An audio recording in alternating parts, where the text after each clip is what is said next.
This video will help you sleep and relax. But before we begin, I would like to know which city you're from and what time you're watching this.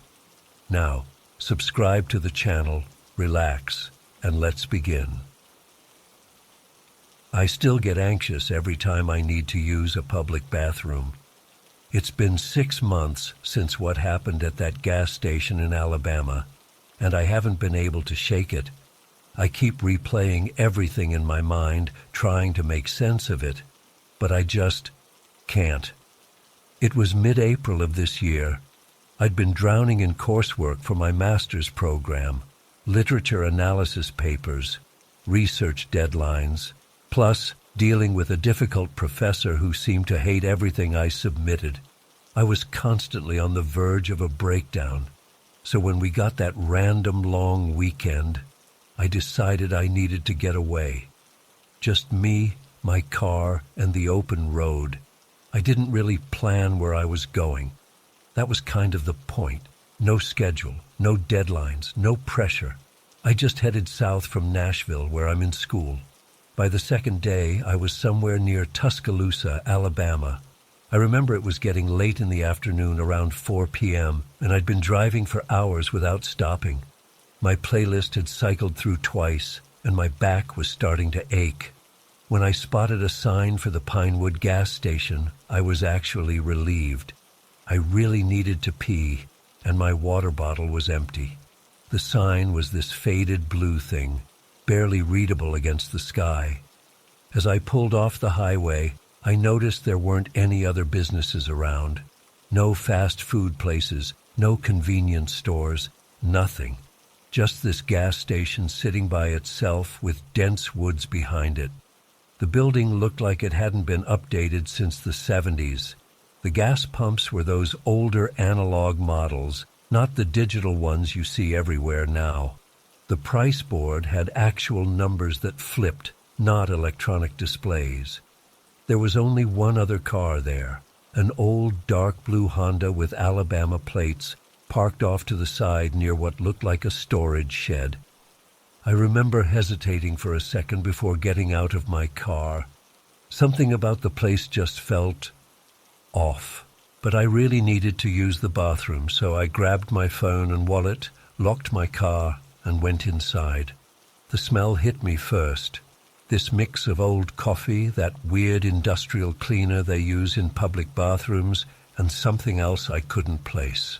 Dust everywhere. The floor tiles were this ugly brownish-orange color, cracked in places.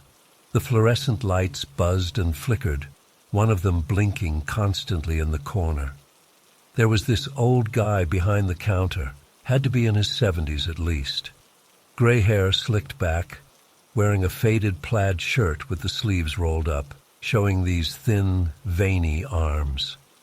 He didn't even look up when I walked in, just kept reading some hunting magazine.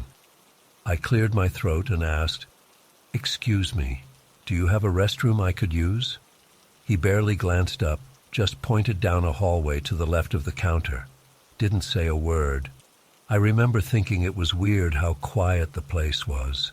No music playing, no TV, not even the sound of a refrigerator humming.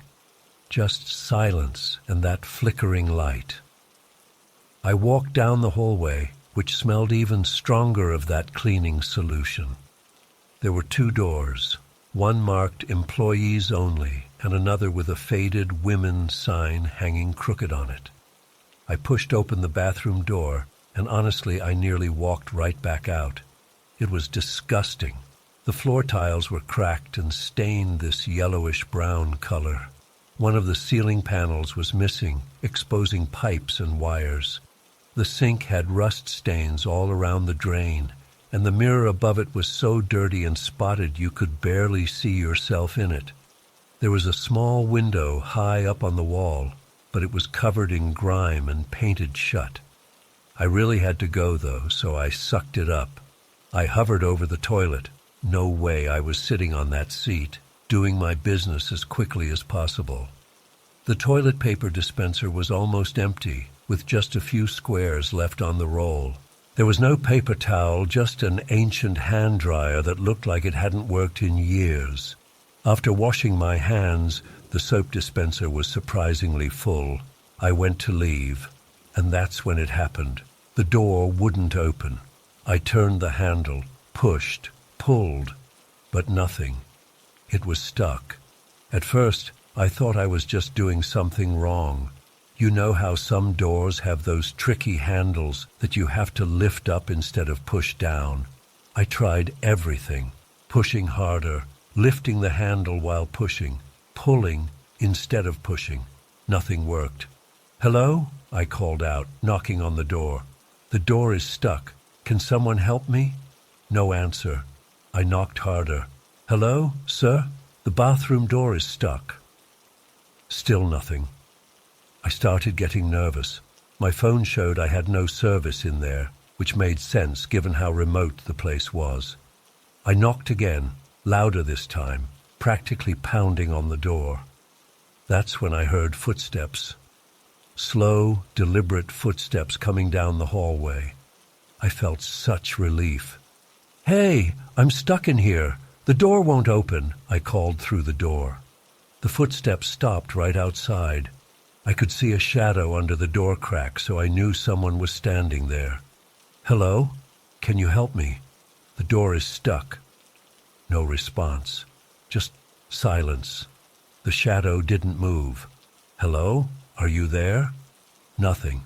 The person was just standing there, not saying anything, not trying to open the door, not walking away. Just standing there. Silent. A chill ran down my spine. Why weren't they responding? Why weren't they trying to help? "Please," I said, my voice getting shaky. "I'm stuck in here. Can you please try to open the door?" The shadow remained for maybe another 30 seconds, though it felt like forever.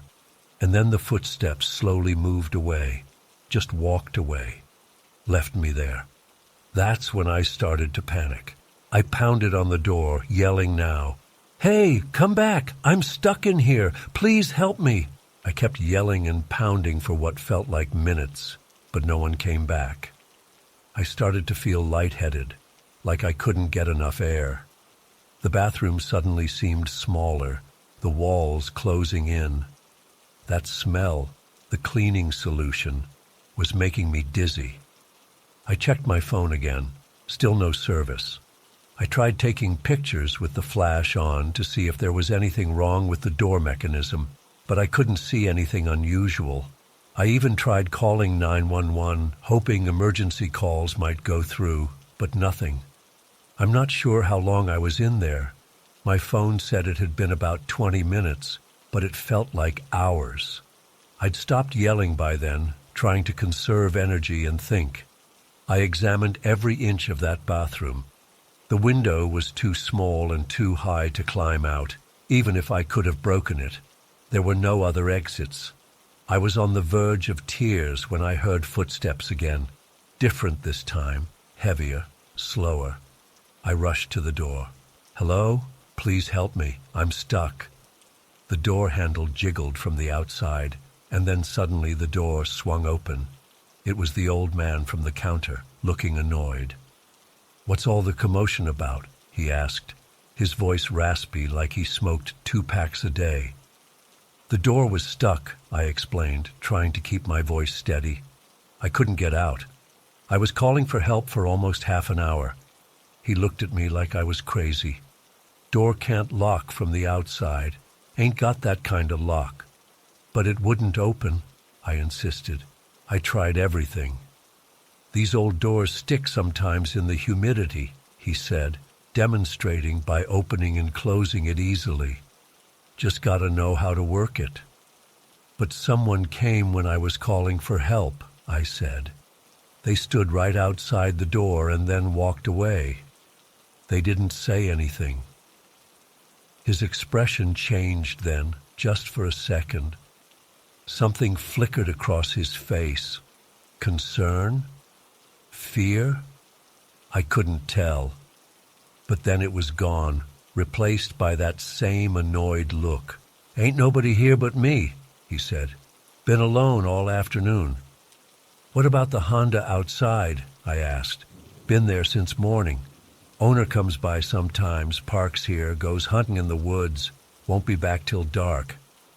I wanted to ask more questions, but something about his demeanor made me stop. He clearly wanted me gone, and honestly, I wanted to leave too. I thanked him quickly and practically ran back through the store to the exit. As I was hurrying to my car, I glanced toward the side of the building, and that's when I saw it. A figure standing near the corner, partially hidden in the shadows. I couldn't make out any features, just a dark silhouette watching me. I couldn't tell if it was a man or a woman, tall or short. Just this presence. I fumbled with my keys, nearly dropping them, and jumped into my car. My hands were shaking so badly I could barely get the key in the ignition. As I drove away, I looked in my rearview mirror. The figure was gone. Just the old man standing outside the gas station, watching me leave. I drove for almost an hour before I found another gas station, one with other people and bright lights. I sat in the parking lot for a while, trying to calm down. I told myself I was overreacting, that the door really had just been stuck, that the person outside the door had been the old man checking on me before walking away for some reason. But deep down, I knew that wasn't right. The footsteps were different. And if it was the old man, why didn't he respond when I called for help? Over the next few weeks, I looked for information about the Pinewood gas station online. I couldn't find much. No website, no social media page, hardly any reviews. The few reviews I did find were brief and mundane, nothing suggesting anything strange. I even thought about reporting it to the police. But what would I say? That I got stuck in a bathroom and someone didn't help me? That an old man was rude? That I saw someone standing in the shadows? None of it was technically a crime. I never told anyone about what happened. It sounds so stupid when I try to put it into words, but I know what I experienced. I know that door wasn't just stuck. I know someone was outside that door, listening to me panic, and chose to walk away. I've taken road trips since then, but I never stop at isolated gas stations anymore. I always make sure there are other people around, and I always check that bathroom doors can open properly before I close them. Sometimes I wonder if I should go back, try to figure out what really happened. But then I remember that figure watching me from the shadows, and I know I never want to see the Pinewood gas station again. I still don't have answers. Who was standing outside that door? Why didn't they help me? How was that door locked when the old man said it couldn't be? And who was that figure watching me leave? I'll probably never know. But I can't shake the feeling that I narrowly escaped something much worse that day. I just wish I knew what it was. I still get goosebumps every time I drive past a rural gas station. It's been almost 2 years since that night in Asheville, but the memory is seared into my brain like a hot brand. I catch myself checking my gas gauge obsessively now, never letting it drop below half a tank. My husband thinks I'm being paranoid, but he wasn't there. He didn't see that man's face or the way he ran after my car. I was in Asheville for a boring tax compliance conference, just standard accountant stuff. The meetings ran late that final day, and I was eager to get back to Charlotte, where I'd booked a hotel before heading home the next morning. It was already getting dark when I finally left downtown Asheville around 7:30 p.m. I plugged my destination into my GPS like I always do, and everything seemed normal at first. I'd taken the main highway on my way in, so I expected to take the same route back. But after about 20 minutes, the GPS directed me onto this exit I didn't recognize. I figured it was just finding a faster road around traffic or something, so I followed it. Big mistake. The road got narrower and more winding with each mile. The streetlights disappeared, and the trees on either side seemed to close in like walls. My phone signal started getting spotty too, which made me nervous. But the GPS was still working, so I kept following it. I remember thinking it was strange that there were hardly any other cars. Maybe one or two passed going the opposite direction, but then nothing for miles. About 40 minutes in, I realized I was in trouble. My gas light had come on, and according to the dashboard, I had maybe 20 miles left. I hadn't even thought about gas because I was planning to fill up once I got back to Charlotte. Now I was in the middle of nowhere. It was fully dark, and my gas tank was nearly empty. I started to panic a little. My palms got sweaty on the steering wheel, and I could feel my heart racing. I tried to calm myself down. Surely there would be a gas station soon. There had to be.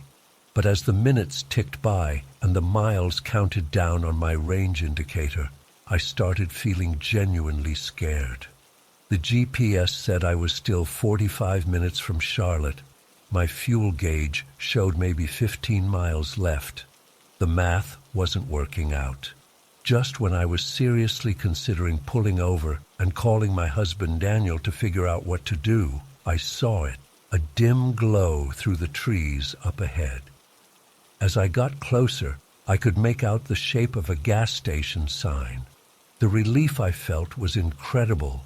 I remember actually saying "thank God" out loud to myself. The sign said, "Hollow Creek Gas Station." Only half the letters were lit up, and the ones that were kept flickering like they couldn't decide whether to stay on or not. The place looked ancient.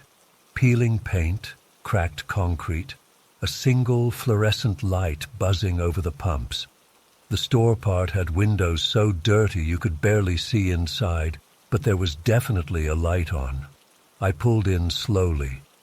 There was only one other vehicle there. This beat-up old pickup truck parked along the side of the building.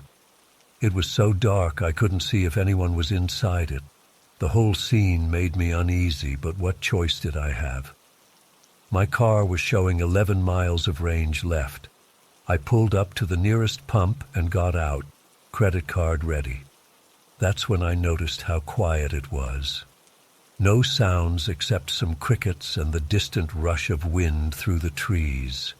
No traffic noise from any nearby road. It felt like this place existed in its own little pocket, separated from the rest of the world.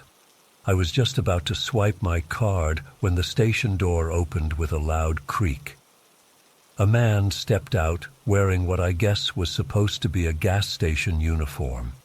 A button-up shirt with a name patch that was too faded to read. It was stained all over with dark splotches like oil or grease. He was maybe in his 50s, tall and rail-thin with this shock of messy gray hair.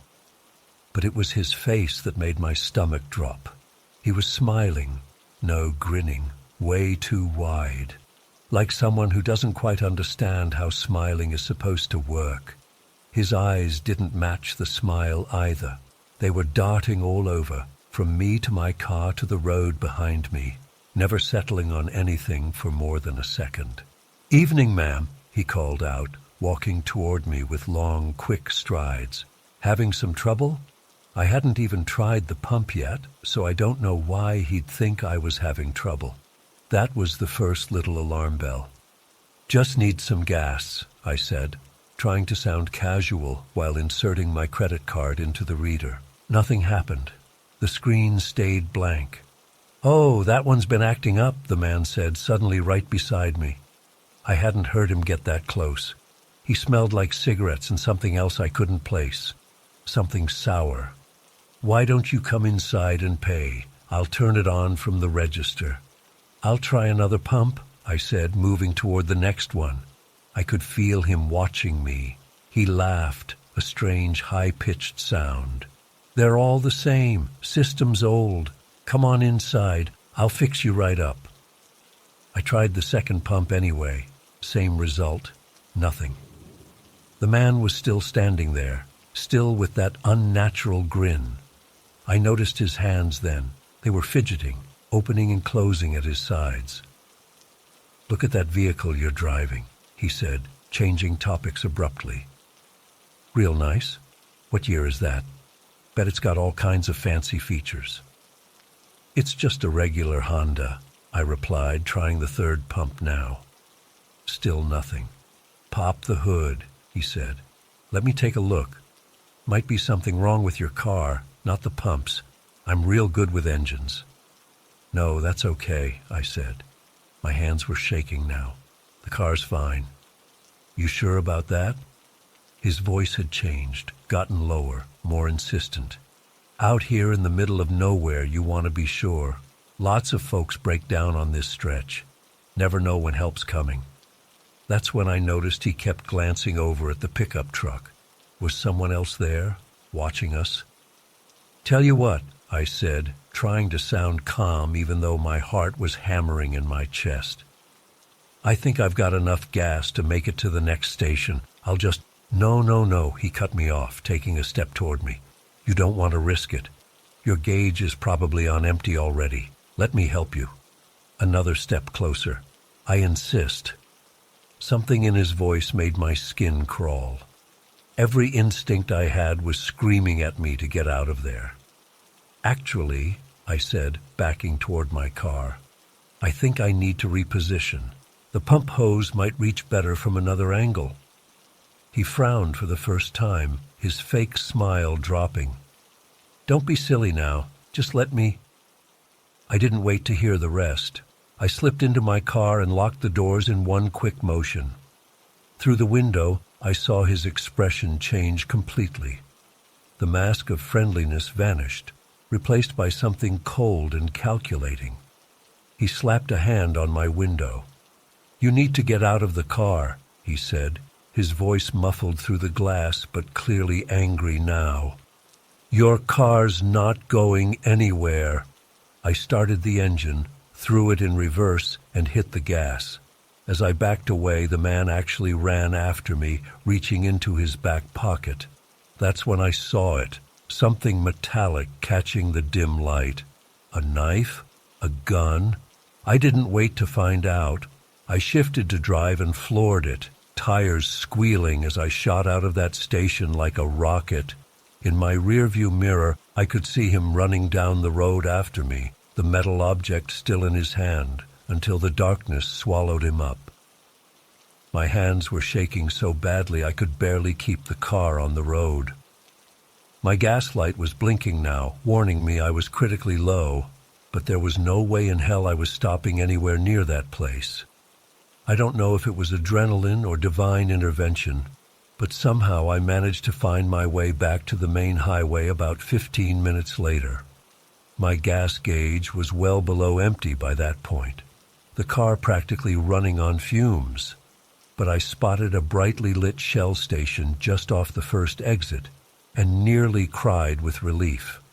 As soon as I got gas and was somewhere safe with good cell reception, I called Daniel. He could tell something was wrong just from my voice. When I told him what happened, he immediately called his colleague, Detective Peterson, who works near Asheville. What they found out the next day made my blood run cold. Detective Peterson drove out to Hollow Creek gas station the following morning. The place was completely deserted, no sign of the man or the pickup truck. But here's the thing, according to county records, that gas station had been officially closed for over 4 months. The power had been shut off. The pumps were completely disconnected from the system. There was no way anyone could have been pumping gas there. There was no way those lights should have been on. They found something else, too. Behind the station, there were fresh tire tracks leading into the woods, a dirt road that wasn't on any map. They followed it for about a mile before it split off in multiple directions. Peterson said it would take a full search team to explore all the offshoots, and since technically no crime had been committed against me, they couldn't justify the resources. But they did find something else that made me sick to my stomach. Near where I had parked, they found small traces of what looked like dried blood on the concrete.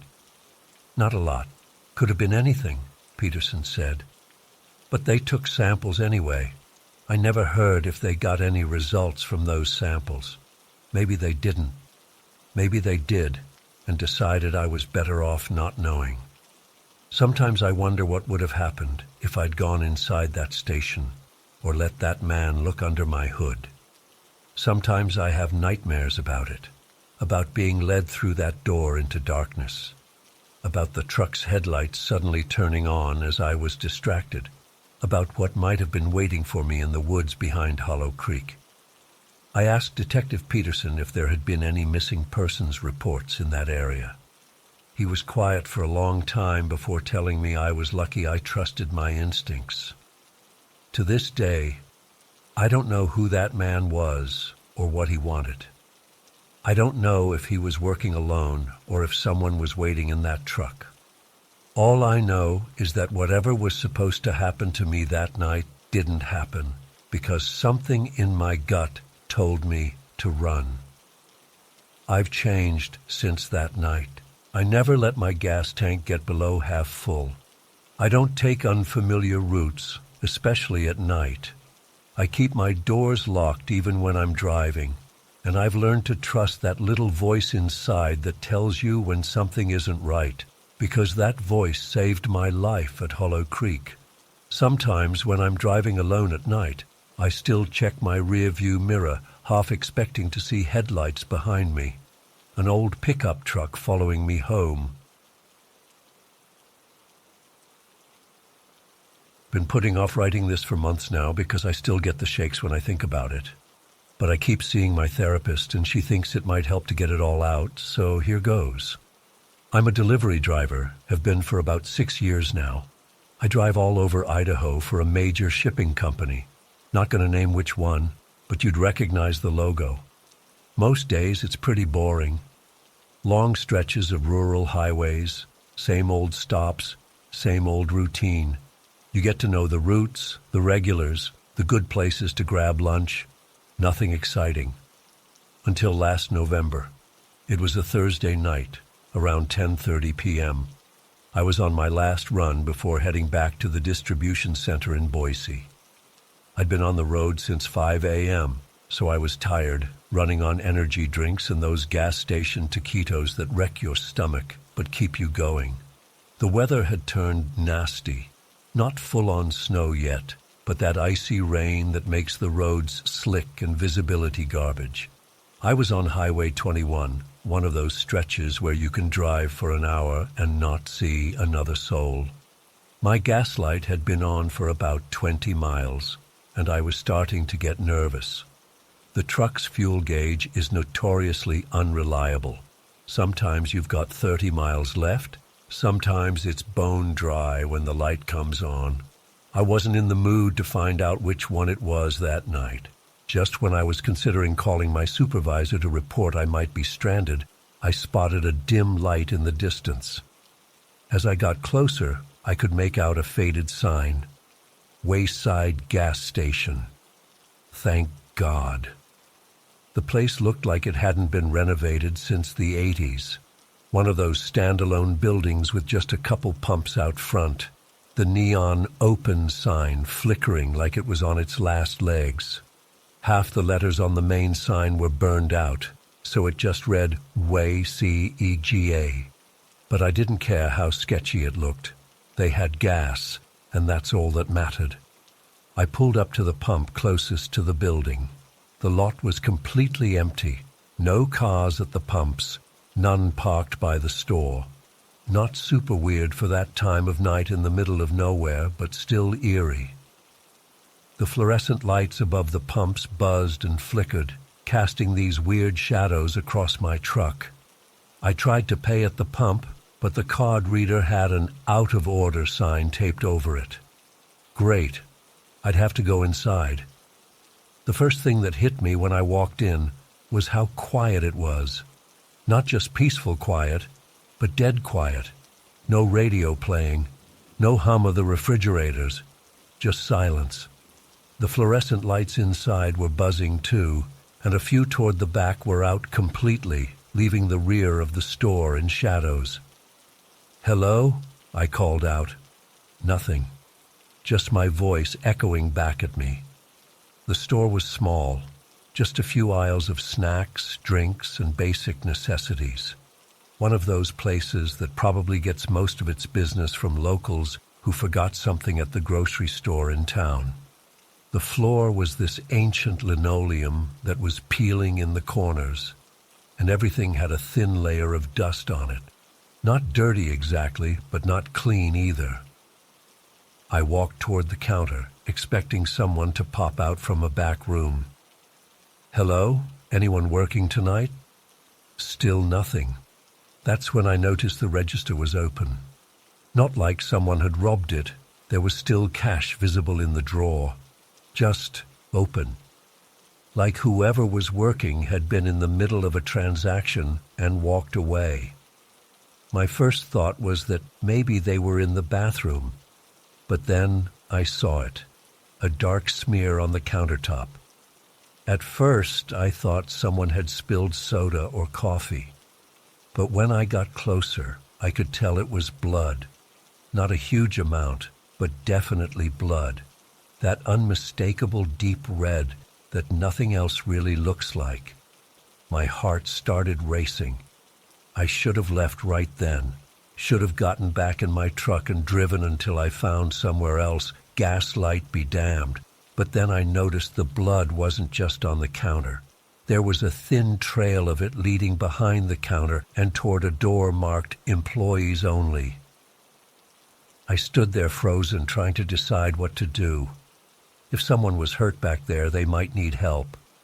But if something bad was going down, I didn't want to walk into the middle of it. The smart move was to leave and call 911 from my truck. But then I heard it, a muffled thump from behind that door.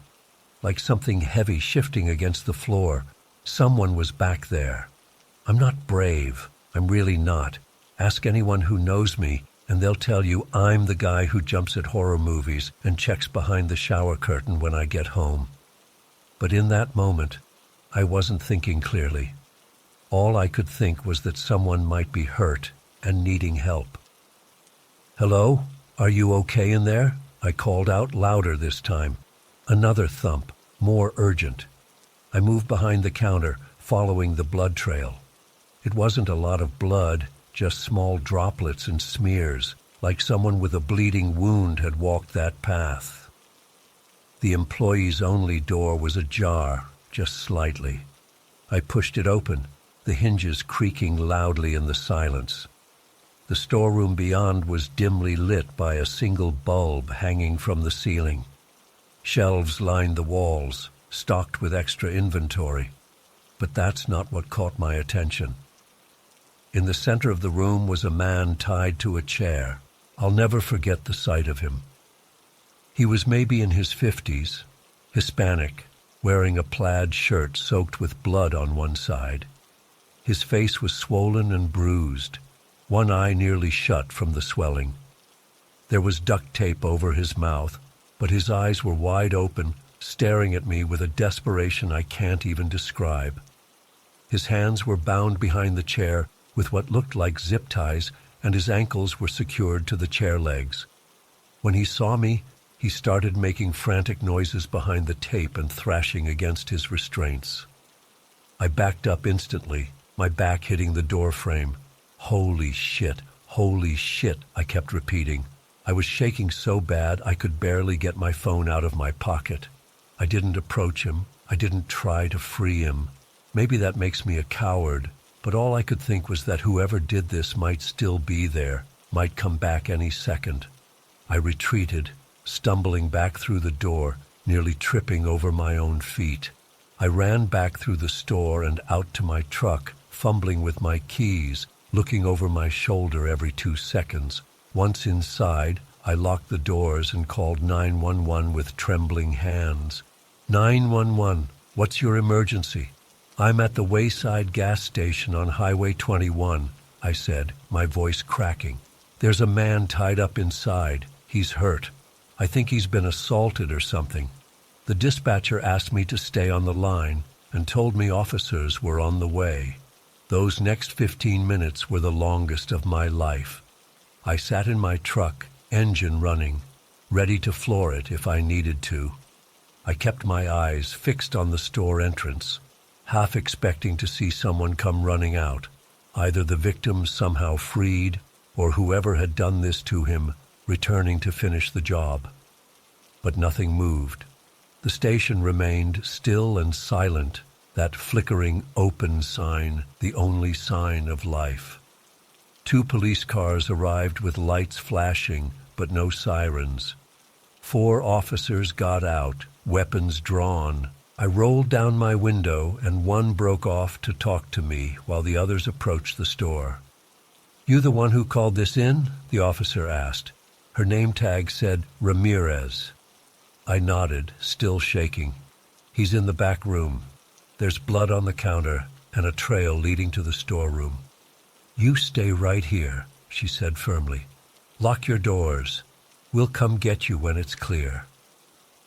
I watched as they entered the store, disappearing inside. More minutes ticked by. I jumped when my phone rang. It was my supervisor wondering where I was and why I hadn't returned to the distribution center yet. I gave him the briefest explanation possible and promised to call back. Finally, Officer Ramirez emerged from the store and waved me over. I hesitated, then got out on wobbly legs. "We found him exactly where you said," she told me. "Paramedics are on their way. We need to take your statement." She led me to her patrol car, away from the store. I could see the other officers moving around inside, taking photos, doing whatever cops do at a crime scene. Officer Ramirez had me sit in the front passenger seat of her cruiser and started asking me questions. What was I doing there?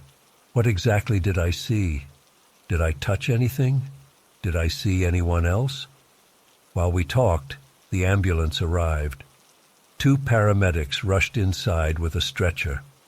A few minutes later, they emerged with the man on the gurney. Even from a distance, I could see he was conscious, an oxygen mask over his face. They loaded him into the ambulance and sped off. "That's Frank Dominguez," Officer Ramirez told me.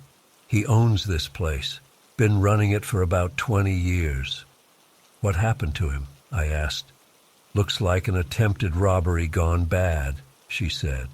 "From what we can piece together, at least 2 individuals came in, attacked him, then dragged him to the back. They roughed him up pretty bad, tried to get him to open the safe in his office." "Is he going to be okay?" "He's lost some blood, but the wounds aren't life-threatening. Worst damage is a stab wound to his shoulder and some broken ribs. He's lucky." She gave me a pointed look. "Really lucky you came along when you did." That hit me like a punch to the gut. What if I'd chosen a different route? What if I'd had enough gas to keep going? What if I'd seen the open register and just turned around and left? "The guy who did this, is he still around?" I asked, suddenly aware of how dark and isolated we were. "We don't think so. Frank says there were 2 men. They left him tied up while they went to move their car around back to load up whatever they could steal. That was about an hour before you showed up. Something must have spooked them because they never came back." An officer came over and said something quietly to Ramirez. She nodded and turned back to me. "We're going to need you to come down to the station tomorrow to make a formal statement," she said. "But you're free to go for now. Do you need an escort back to town?" I declined, even though part of me wanted the security. After finishing the paperwork and giving them my contact information, I was finally able to leave. I had to go to another gas station about 10 miles down the road to actually get gas. The whole drive back to Boise, I kept checking my rearview mirror, convinced someone was following me. Every car that came up behind me made my heart race. I couldn't shake the image of that man, Frank, tied to that chair, bloody and desperate. It's been 4 months now, and I still think about it almost every day. I've changed my routes so I don't have to pass the wayside gas station anymore. I don't make night deliveries if I can help it. I get nervous every time my gas gauge gets below a quarter tank. I learned later from the police that they never caught the guys who did it. The security cameras at the station were old and hadn't been working for months. Frank recovered physically, but sold the place soon after. I never met him, never spoke to him. Sometimes I wonder if I should have reached out, but what would I even say? The police told me I probably saved his life. If I hadn't found him when I did, he might have bled out from his wounds or gone into shock. The robbers might have come back to finish what they started if they thought no one would find him until morning. But I don't feel like a hero. I feel like someone who stumbled into a nightmare and can't find his way out. I still have trouble sleeping. When I do sleep, I dream about walking into empty gas stations, following trails of blood that never end. I keep asking myself what would have happened if I'd gotten there earlier, if I might have interrupted the attack itself. Or what if I'd gotten there later, too late to help? What if the attackers had still been there, hiding in the shadows? The worst part is the randomness of it all. Just a normal night, a routine drive, a simple need for gas. And suddenly, I'm part of something terrible. It makes me realize how thin the line is between our normal lives and complete horror. How we're all just one wrong turn, one unlucky moment away from walking into something we can never unsee. I know this isn't as dramatic as some stories on here. Nobody chased me through the woods or stalked me for years, but it changed me. I'm jumpy now, suspicious. I scan every room I enter for exits. I never stop at rural gas stations after dark. I keep pepper spray in my truck. Sometimes I drive past places that remind me of the wayside, these lonely outposts on dark highways. And I wonder how many other nightmares are playing out behind their walls, waiting for some random delivery driver to stumble upon them. I've always prided myself on being level-headed. As a journalist, I've covered everything from crime scenes to political scandals without flinching. But what happened during my stay in Savannah last month has fundamentally changed me. I'm still trying to make sense of it all. I needed a quiet place to finish an important article, a piece on urban gentrification that could potentially advance my career. The deadline was looming, and my apartment in Atlanta had become a revolving door of distractions between my roommate's relationship drama and construction noise. So I did what any reasonable person would do. I booked an Airbnb in Savannah for a week-long writing retreat. The listing looked perfect. A charming craftsman bungalow with hardwood floors, tall windows, and, most importantly, a little alcove with a desk positioned under a bay window. The photos showed sunlight streaming in, illuminating what looked like the ideal writing nook. The reviews were sparse but positive, mentioning the character and authenticity of the place. The host, Marcus, responded quickly to my inquiry, offering a slight discount for my week-long stay. I booked it immediately, relieved to have found such a gem on short notice. The GPS directed me through downtown Savannah, past the historic district with its moss-draped trees and well-preserved squares. But as I continued driving, the scenery changed dramatically. The quaint tourist area gave way to streets lined with liquor stores, check-cashing places, and buildings with boarded-up windows. I double-checked the address, thinking I had made a wrong turn. When I pulled up to the house, I felt my stomach drop. The bungalow itself matched the photos, a cute blue house with a small porch, but it stood like an anomaly on a street where nearly every other building looked abandoned or neglected. Graffiti covered the building directly across the street. A group of men were gathered on a corner about a block away, watching me as I parked. I texted Marcus to let him know I'd arrived. He had mentioned he wouldn't be there in person, but had arranged for a lockbox. "Just follow the instructions in the app," he replied. "Enjoy your stay. The neighborhood is full of character." Character. The word felt hollow now as I grabbed my luggage from the trunk, feeling eyes on me from every direction. I hurried to the front door, fumbling with the lockbox code before finally getting inside and locking the door behind me. The interior did match the photos mostly. The furniture was as pictured, though more worn than it had appeared online. The hardwood floors creaked beneath my feet.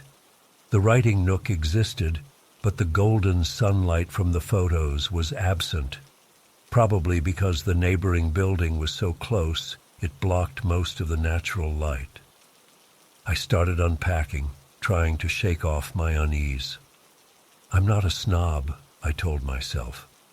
"I've reported from far worse areas. It's just for a week." But something felt wrong beyond just the neighborhood's appearance. It was the way people outside had looked at the house, not just at me, like they knew something I didn't. That first night, I tried to focus on my work.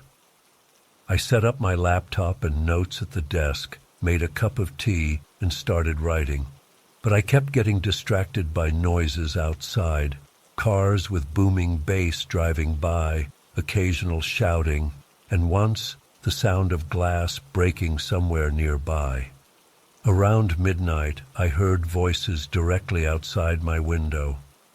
I carefully peeked through the blinds and saw two men standing on the sidewalk, looking up at the house. They were speaking quietly, but I could tell they were discussing the building itself from their gestures. One of them pointed toward my window, and I quickly stepped back, my heart pounding. I barely slept that night, dozing fitfully on the lumpy mattress. In the morning, I considered cutting my stay short, but I really needed to finish this article, and finding another place on such short notice would be difficult and expensive. I decided to stay but take precautions. I wouldn't go out after dark, and I'd keep all doors and windows locked. The second day passed uneventfully. I wrote for hours, ordered delivery for meals, and avoided looking out the windows. The neighborhood was quieter during daylight hours, though still far from the idyllic setting the listing had implied. As evening approached, I noticed more activity outside, people gathering on corners, cars driving slowly past the house multiple times. I closed all the blinds and tried to ignore it. That night, around 3 a.m., I woke to the sound of thumping against the exterior walls. Not loud banging, but soft, rhythmic thumps, like someone was testing the structure. I lay frozen in bed, listening as the sounds moved around the perimeter of the house. After about 20 minutes, they stopped. I didn't look outside. I didn't want to know. The third day, I ventured out briefly to get some air and grab groceries from a small market a few blocks away. As I walked, I noticed people watching me, not with hostility, but with something that seemed like confusion or concern. An elderly woman actually crossed herself when I walked past her porch. At the market, the cashier looked startled when I mentioned where I was staying. "That blue house on Harmon Street?" she asked, her brow furrowed. When I nodded, she just shook her head slightly and handed me my change without another word. I wanted to ask her what she meant, but the line behind me was growing, and something about her expression made me hesitate. Back at the house, I found a small scratch on my car's door that hadn't been there before. It could have been anything, a kid with a key, a stray shopping cart, but combined with everything else, it added to my growing paranoia. That night, I heard whispers outside my bedroom window, not the normal sounds of people passing by, but hushed voices that seemed to be directly outside, speaking in urgent tones. I couldn't make out the words, but the rhythm of the speech sounded almost like a chant. When I finally gathered the courage to peek through the blinds, there was no one there. By the fourth day, I was seriously regretting my decision to stay, but I had made significant progress on my article and only needed another day or two to finish. I called a friend back in Atlanta and explained the situation, asking her to check in with me every few hours. Hearing her voice calmed me down. She suggested I was just freaking myself out and reminded me that I'd stayed in plenty of sketchy places while chasing stories. This was no different, she insisted. That evening, a strange stillness fell over the neighborhood. The usual background noise of traffic, distant music, and people talking disappeared. The silence was somehow more unnerving than the noise had been. I sat at the writing desk, trying to focus, when I heard it, a faint scratching at the window behind me.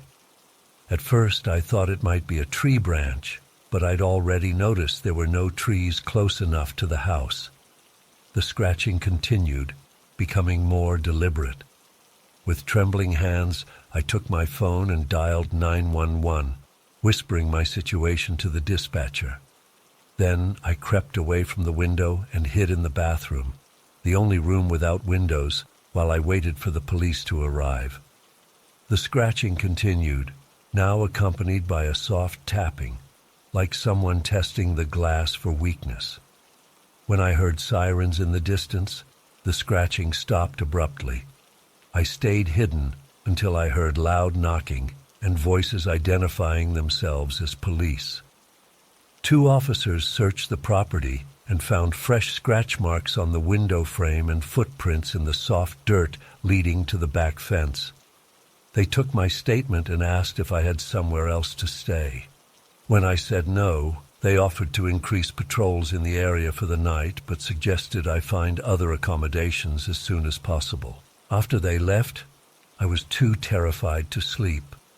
I pushed a dresser in front of the bedroom door and sat with my back against the bathroom door, jumping at every sound. Morning couldn't come fast enough. At dawn, I messaged Marcus about what had happened. His response was casual, almost dismissive. "Yeah, that's happened a couple times before. Just part of the area's charm. Nothing to worry about. They never actually get in." I stared at my phone in disbelief. He knew. He knew this was a regular occurrence and hadn't warned me. He deliberately used misleading photos and vague descriptions to rent out a property in an area where break-in attempts were common enough to be considered charm. I was packed and out of there within an hour. I didn't even bother cleaning up or following the checkout instructions. As I was loading my car, a neighbor across the street watched from his porch. Just as I was about to drive away, he approached my car. "You're smart to leave," he said quietly. "That house isn't right." Before I could ask what he meant, he turned and walked away, glancing back at the blue bungalow with an expression I can only describe as dread.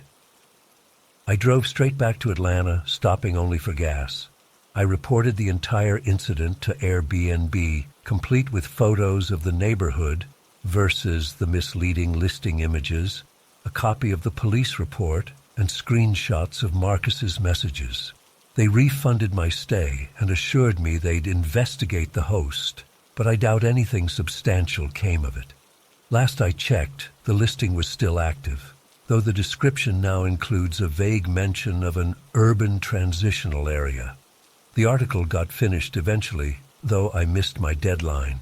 My editor was understanding once I explained what happened. The piece turned out well and got picked up by some larger publications. Ironically, it included a section on deceptive real estate practices. It's been a month, and I still haven't been able to shake the experience. I keep thinking about the scratching at the window, the whispers in the night, and the neighbor's cryptic warning. Was it just criminal activity in a bad neighborhood that the host was trying to downplay? Or was there something else about that house that the locals knew and feared? I don't know if I'll ever have answers. But I do know I've changed how I travel now. I research neighborhoods extensively, read between the lines of reviews, and use Google Street View to see what's really around a property. And sometimes, late at night, I still wake up thinking I hear scratching at my window, even though I live on the 6th floor.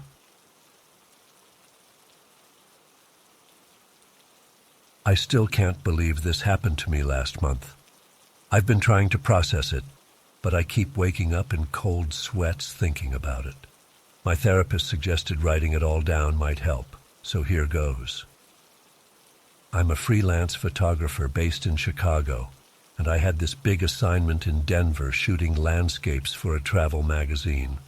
It was a 2-week gig, so I needed a place to stay that wouldn't break the bank, but would also give me space to set up my equipment and edit photos at night. I found this listing for a 2-story house in a quiet Denver neighborhood that seemed perfect. It was surprisingly affordable for the size, and the photos showed this nice open living room where I could spread out my gear. The host, Gary, had good reviews, and the place looked clean. The listing mentioned an unoccupied storage basement, which I didn't think twice about. Basements are common in that area. The first couple days were totally normal.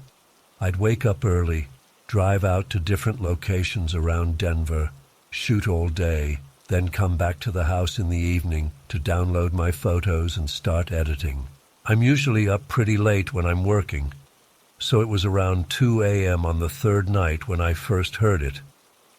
I was sitting at the dining room table with my laptop when I heard this weird scraping sound coming from beneath the floor. At first, I thought it was just the house settling. You know how older houses make random noises. It was irregular, like someone dragging something heavy across a concrete floor, then stopping, then dragging again. It didn't last long, maybe 20 seconds, so I brushed it off and went back to editing. The next day, I was out shooting all day at Rocky Mountain National Park. I was exhausted when I got back, so I just heated up some leftover pizza, downloaded the day's photos, and crashed early. I must have been out cold because I don't remember hearing anything that night. But the 5th night, that's when things got weird. I was up late again, around 1:30 a.m., editing at the dining table. The scraping sound started again, but this time it was different, more deliberate. It sounded like footsteps, like someone was pacing back and forth in the basement, back and forth, sometimes stopping for a minute, then starting again. I took my headphones off and just listened. The sound was definitely coming from directly below me. I remembered the listing mentioned a storage basement, so I started wondering if maybe there were rats or raccoons that had gotten in. But the footsteps sounded too heavy for that. I tried to ignore it and focus on my work, but after about 20 minutes, the pacing stopped, and I heard what sounded like someone moving boxes or furniture around. I decided to check it out, partly out of curiosity, partly to reassure myself it was nothing. The basement door was in the hallway near the kitchen. I'd noticed it before, but hadn't paid much attention to it. When I got to the door, I saw there was a padlock on it, which seemed weird for a storage area, but the lock was hanging open. I tried the handle, but the door seemed stuck, like something was blocking it from the other side. That's when I heard it. A cough. A deep, raspy human cough from the other side of the door. Not an animal, not the house settling. A person. I froze. My heart started hammering in my chest. I backed away from the door as quietly as I could and went back to the dining room. I grabbed my phone, ready to call 911, but then stopped. What if I was overreacting? What if it was just the host who had come to get something from storage and didn't want to disturb me? But at 1:30 in the morning, and why wouldn't he have let me know? I decided to text Gary first. "Hey, is someone supposed to be in the basement right now? I heard noises." I waited, staring at my phone, but no response came. It was the middle of the night after all. I couldn't focus on work anymore. I packed up my laptop and camera equipment and took everything to the bedroom upstairs. I locked the door, pushed the dresser in front of it, and sat on the bed with my phone in my hand, ready to call the police at any moment.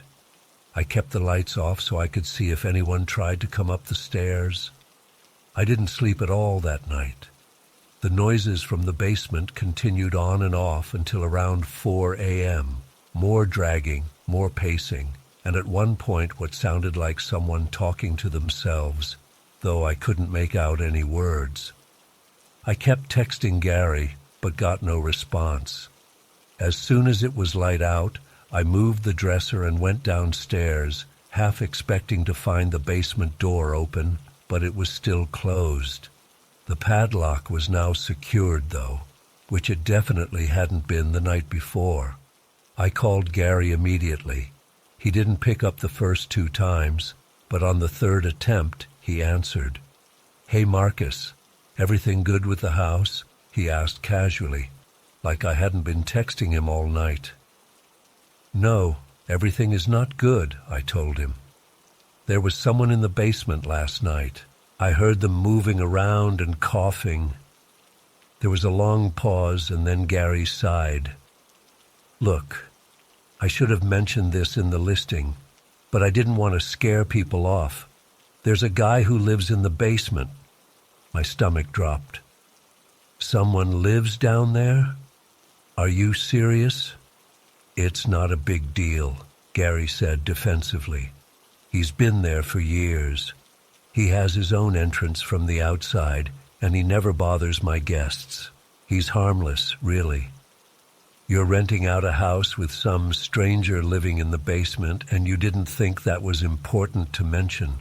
I was shouting now. "That's insane and illegal." "It's not illegal," Gary insisted.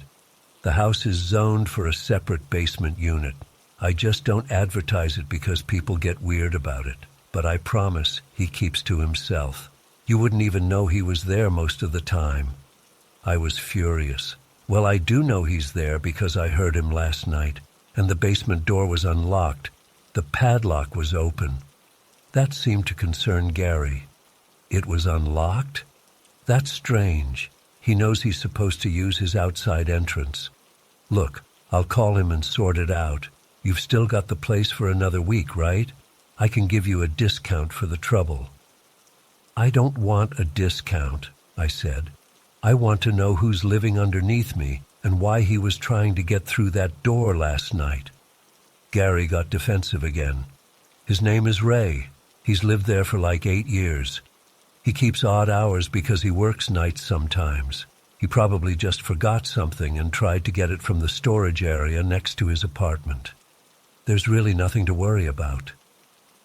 I didn't believe him for a second, but I also needed to finish this job and couldn't afford to find another place last minute. So I reluctantly agreed to stay, but told Gary I'd be leaving immediately if anything else happened. "It won't," he assured me. "I'll talk to Ray and make sure he understands to use his own entrance. You won't hear from him again." I tried to go about my day normally, but I was on edge. I had a shoot scheduled that afternoon at Garden of the Gods, but I couldn't focus. I kept thinking about this stranger living below me, about how the host had deliberately hidden this information. When I got back to the house that evening, I immediately checked the basement door. The padlock was secured. I pressed my ear against the door, but didn't hear anything. I even walked around the outside of the house looking for this supposed separate entrance, but I couldn't find anything that looked like a basement apartment door. I was exhausted from not sleeping the night before, so I decided to pack up and leave first thing in the morning. I didn't care about the money. It wasn't worth my safety. I started gathering my things and uploading the photos I'd taken so far to my cloud backup, just in case something happened to my equipment. I must have dozed off on the couch while waiting for the uploads to finish, because I woke up suddenly to a sound I'll never forget, the slow creaking of the basement door opening. It was around 11:30 p.m. The living room was dark except for the glow from my laptop screen. I stayed perfectly still, my heart pounding so hard I was sure it could be heard across the room. I heard footsteps in the hallway, slow and deliberate. Then they stopped. I had the horrible feeling that whoever it was knew I was there, awake, listening. I had my phone next to me on the couch. As quietly as I could, I picked it up and turned on the flashlight.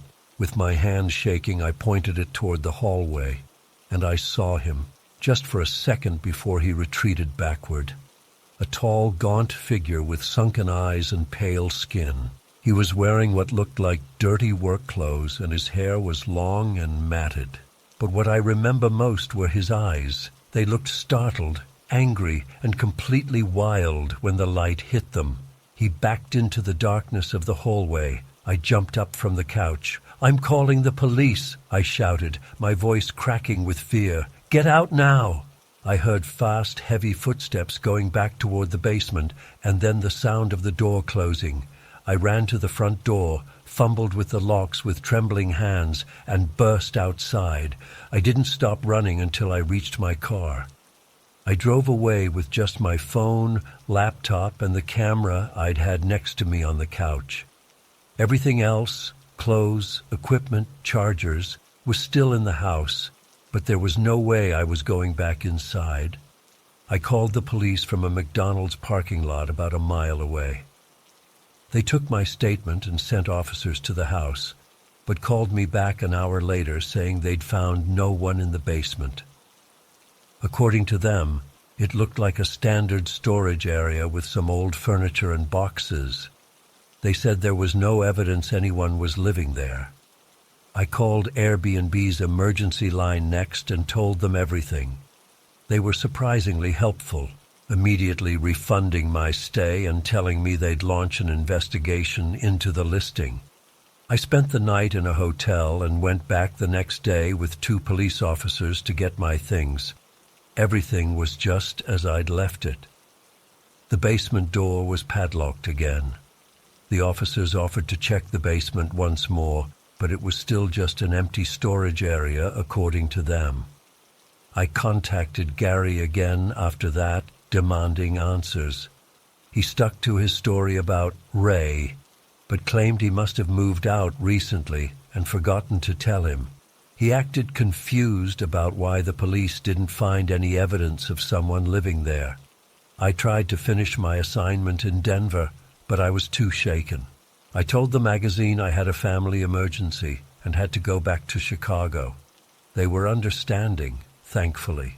I've spent weeks trying to make sense of what happened. Was Gary letting someone dangerous live there secretly? Was the house actually vacant and Ray was breaking in? Or was Gary himself the one coming up from the basement? I've Googled the address, looked up property records, even checked local news for any reports of strange occurrences at that house, but found nothing unusual. Airbnb told me they've suspended the listing pending their investigation, but I haven't heard anything since. What haunts me the most is the image of that man's face when my flashlight caught him. That look of feral surprise, like he wasn't expecting to be seen. I still dream about those sunken eyes staring at me from the darkness.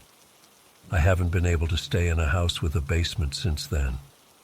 I've turned down 2 jobs because they required overnight stays in places with basements. My friends think I'm being ridiculous, but they didn't see what I saw. They didn't hear those footsteps pacing back and forth beneath them all night long. Sometimes I wonder if he's still there, living underneath someone else who has no idea. And sometimes in my worst moments, I wonder if he followed me home.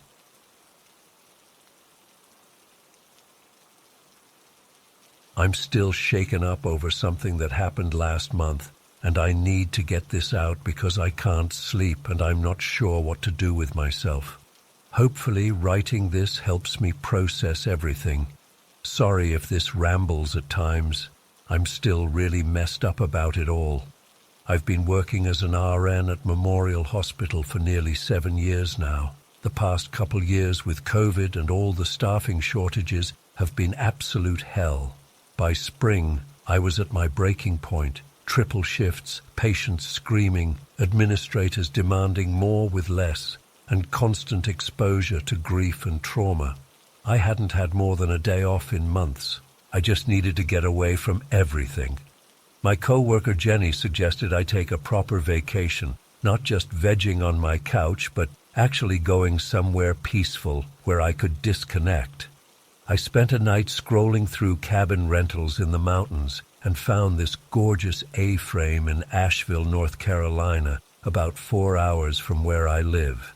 It looked perfect, secluded, nestled in the Blue Ridge Mountains, with these amazing floor-to-ceiling windows that made it feel like you were literally in the forest.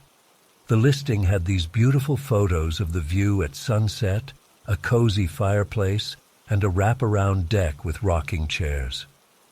The reviews were great. The host had a Superhost badge, and it was actually available for the 5 days I'd managed to get off. I booked it immediately. The host, Alan, messaged me right away. He seemed friendly and professional, sending a detailed guide about the cabin and asking about my arrival time. He explained he wouldn't be there in person but had a lockbox system and would be available by text if I needed anything. Fine by me. I didn't want to make small talk with anyone anyway. When I arrived, I was blown away. The cabin was even more beautiful than the pictures, pristine, with tasteful rustic decor that didn't feel tacky or overdone. The kitchen was stocked with basics. The bed was made with what looked like expensive linens, and the bathroom had this amazing claw-foot tub. But those windows, they were the real selling point. The cabin sat on a ridge, and you could see nothing but forest and mountains stretching out for miles.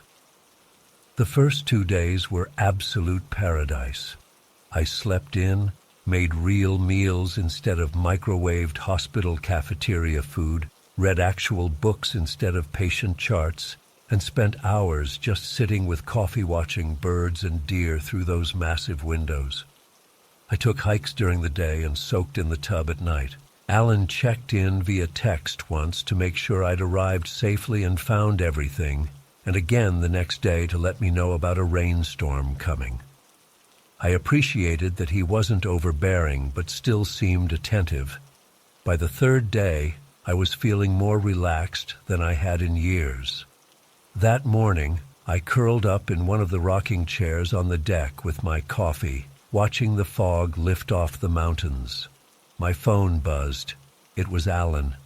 "Hope you're enjoying the rocking chairs. They're perfect with morning coffee, aren't they?" Something about the message felt odd, but I brushed it off. Maybe it was just good customer service. He knew his property well and was making conversation. I replied with a simple, "Yes, they're lovely," and went back to my book. That afternoon, I decided to light the fireplace since it had gotten a bit chilly. I was having some trouble figuring out how to work the gas starter, but after about 15 minutes of fiddling, I got it going. Not 5 minutes later, my phone buzzed again. Fireplace can be tricky the first time. Glad you got it working. Nothing better than a fire on a chilly day. I froze, staring at the message. How did he know I'd just lit the fireplace?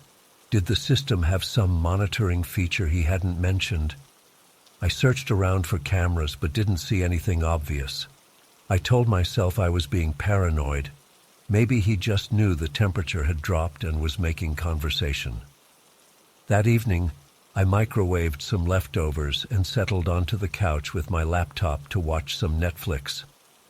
I'd wrapped myself in this soft throw blanket from the bedroom and had my feet tucked under me. About 20 minutes into my show, another text. "That couch is super comfy, isn't it? perfect for movie nights. My skin immediately crawled. This wasn't a coincidence. There's no way he could know I was on the couch right then.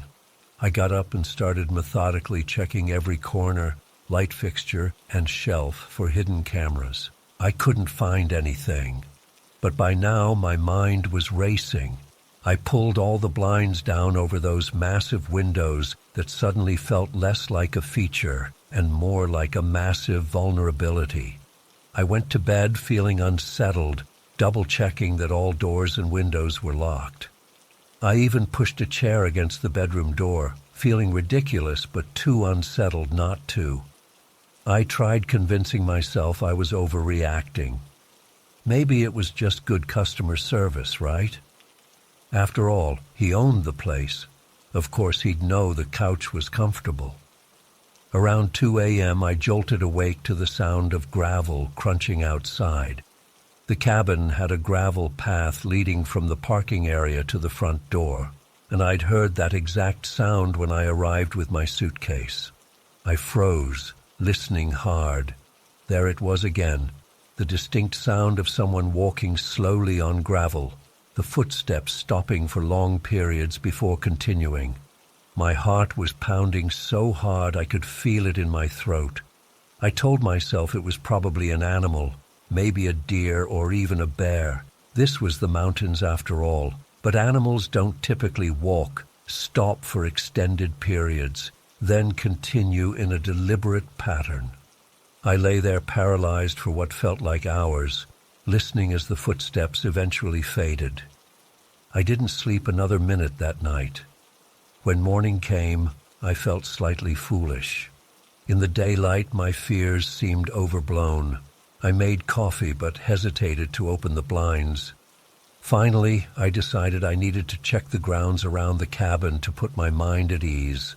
I stepped outside cautiously, looking for any signs of wildlife. What I found instead made my blood run cold. There were distinct footprints in the soft earth beneath the pine trees, human footprints leading from the tree line directly to the wall of windows by the living room, the exact spot where I'd been sitting on the couch the night before. I tracked the footprints as they circled the cabin, stopping at each window. Near the bedroom window, I found cigarette butts, at least 5 of them, ground into the dirt. Someone had stood there smoking, watching me sleep. I ran back inside, slammed the door, and locked it. My hands were shaking so badly I could barely hold my phone. As if on cue, it buzzed with a new message from Alan. "Good morning. Everything okay? Noticed you were up early today. Something wrong with the cabin? I can come by to help if there's an issue." That message sent me into a full panic. I grabbed my things and ran to my car, constantly looking over my shoulder. I locked myself in and tore down the gravel driveway, only breathing once I hit the main road.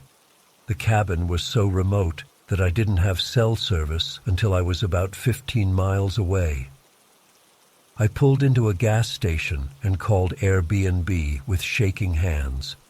The customer service rep seemed concerned but frustratingly bureaucratic, asking me for evidence. I sent photos of the footprints and explained the texts. She said they would investigate, but it might take a few days. I couldn't wait days. I called a police friend from back home who suggested I file a report with the local sheriff's department. I did, but the deputy who took my statement seemed skeptical. "Ma'am, we get a lot of city folks who aren't used to mountain noises. Could have been raccoons, bears. They're real curious creatures." When I showed him the text messages, he seemed more concerned but said there wasn't much they could do. The texts themselves weren't explicitly threatening, and Alan owned the property. He had every right to be there. I ended up driving the 4 hours home that day, constantly checking my rearview mirror. When I got back to my apartment, I double-locked everything and closed all the blinds. 3 days later, Airbnb called to say they'd removed Alan's listing and banned him from the platform. The representative reluctantly shared that After investigating, they'd found other complaints about Alan that hadn't risen to the level of removal before. Female guests who had felt uncomfortable, who thought someone might have entered the cabin while they were hiking, or who had reported similar coincidental messages. My police friend pulled some strings and discovered Alan had actually been reported for similar behavior in another county a few years back, watching rental guests through windows and following female hikers on trails near his property. Apparently, not enough evidence to charge him, but enough for a warning. Airbnb refunded me completely, and I should feel vindicated, but I don't. I still can't sleep well. I keep waking up at 2 a.m., thinking I hear gravel crunching outside my apartment. I've put extra locks on my doors and windows. I check behind the shower curtain every time I go to the bathroom. What terrifies me most is thinking about all those hours I spent in that cabin before I realized what was happening. All those moments I stood in front of those huge windows, completely exposed. All the times I undressed, slept, or showered, thinking I was alone. How long had he been watching before I caught on? Was he in the woods that first night too, while I was completely oblivious? I keep obsessively checking my phone, half expecting to see a message from Alan. I've changed my Airbnb profile name and picture. I've made all my social media private. But I can't shake the feeling that he knows exactly where I live now. After all, he had all my information from the booking. It's been a month, and I still haven't been able to bring myself to book another vacation rental. My co-workers keep telling me I need more time off, that I seem more stressed now than before my relaxing getaway. But how do I explain that I'm now terrified of the very thing that was supposed to help me?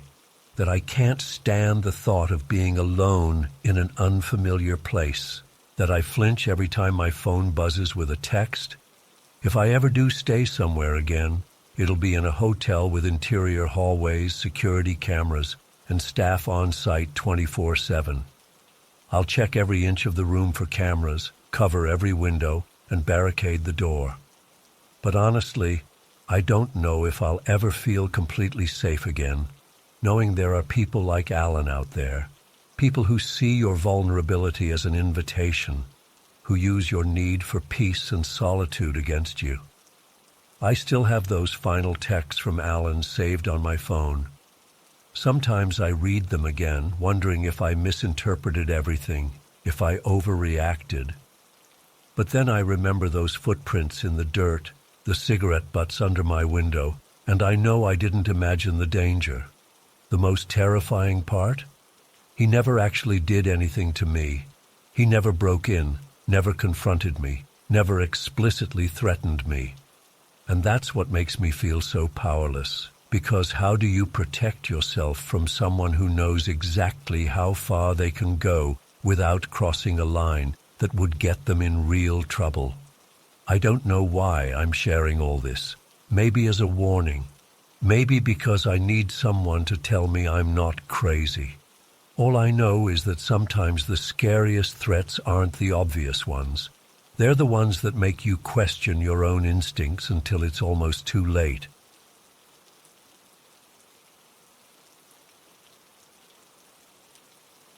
I've been debating whether to share this for weeks now. It still doesn't make sense to me, and typing it out makes me question my own sanity all over again. But I need to tell someone who might understand, or at least not immediately think I'm crazy. Last month, I traveled to Austin for a marketing seminar. I'd been looking forward to it for ages, a chance to network and maybe pick up some new skills to help land that promotion I've been chasing. Since the company only covered the registration fee and not accommodations, I decided to save some money by booking a shared Airbnb instead of one of those overpriced downtown hotels. The listing looked perfect. Cozy room in quiet neighborhood, 15 minutes from downtown. The host, Marcus, had great reviews and mentioned he traveled frequently for work but rented out rooms while he was away. The price was right, and I only needed it for 3 nights. I booked it without thinking twice. I arrived around 7 p.m. on a Tuesday. The house was exactly as pictured, a modest 1-story with a small porch and well-kept front yard. Nothing fancy, just a typical suburban home. The lockbox was where Marcus said it would be, and I let myself in using the code he'd sent. As I dragged my suitcase through the front door, I heard movement from the kitchen. My heart jumped into my throat. I wasn't expecting anyone else to be there already. "Hello?" I called out, trying to keep my voice steady. A woman appeared in the hallway, wiping her hands on a dish towel. She was tall and impossibly thin, with long dark hair that hung straight down past her shoulders. She wore a loose black dress that somehow made her look even taller. "Oh, hi there," she smiled and walked toward me, extending her hand. "You must be Jordan. I'm Kelly. I'm staying here too." Her grip was ice cold when we shook hands, but her smile seemed genuine enough. I relaxed a little. "Marcus didn't mention there'd be another guest," I said, trying not to sound accusatory. Kelly laughed.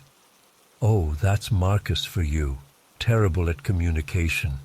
He's in Europe right now. Barcelona, I think. He rents the place out while he's traveling. I've been here about a week already." That lined up with what I knew, so I nodded and rolled my suitcase down the hall to the room Marcus had assigned me. Kelly went back to whatever she was doing in the kitchen, and I took a moment to settle in. The room was simple but clean. A double bed, a small desk, and a closet.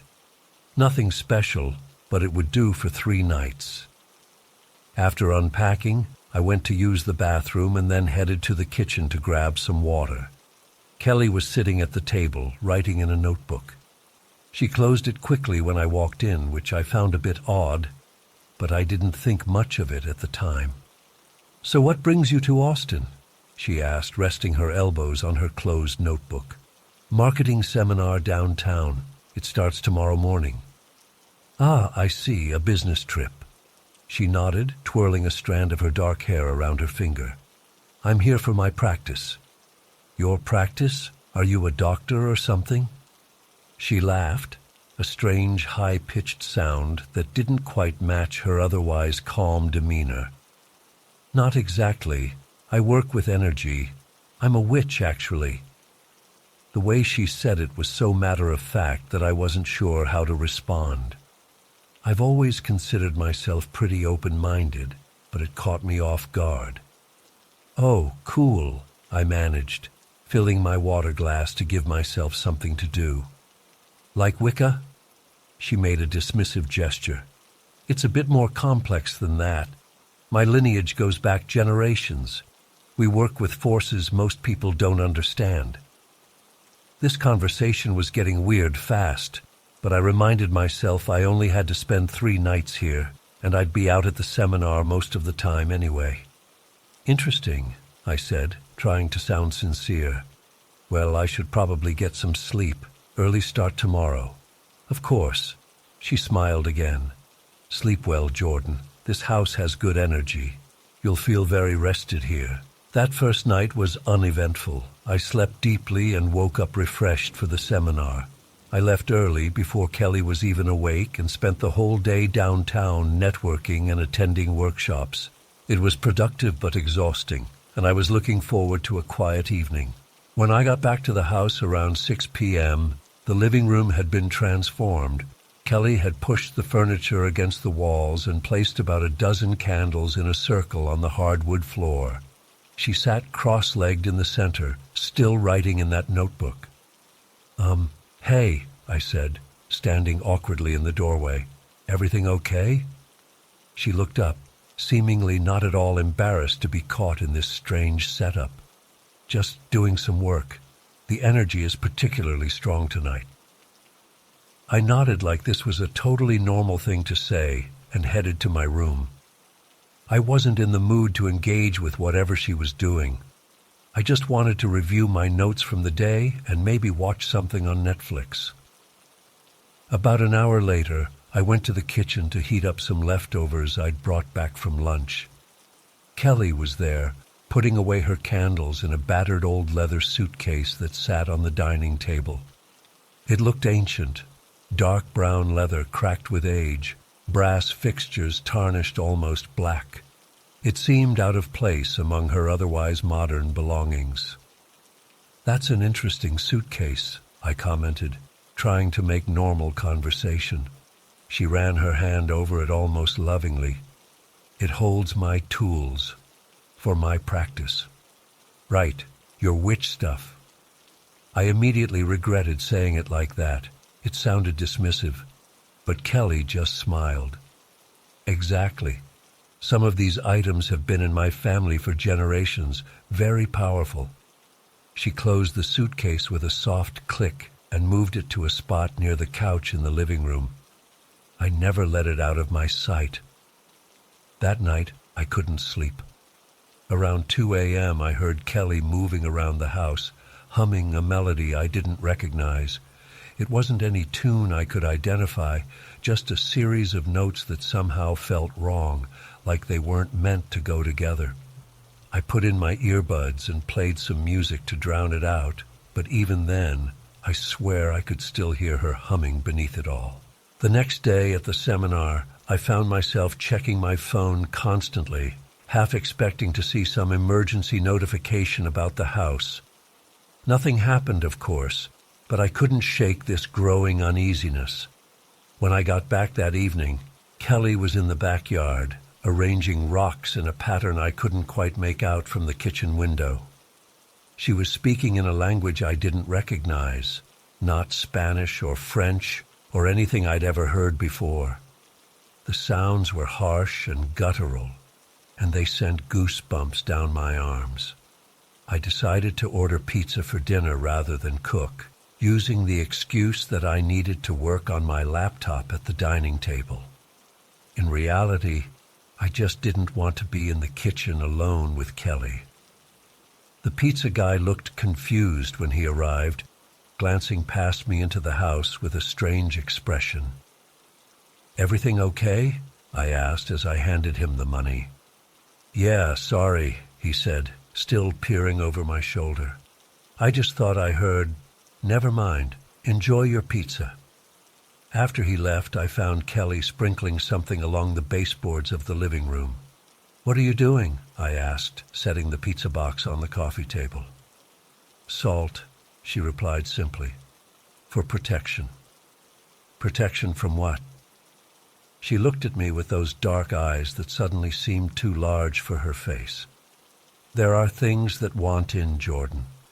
Things that shouldn't be here." I laughed nervously. "Like bugs?" She didn't laugh back. "If you like, you can think of them as bugs." She went back to her task, and I retreated to my room with my pizza, locking the door behind me. That night was worse than the previous one. I kept waking up to the sound of Kelly pacing the hallway outside my room, still humming that awful melody.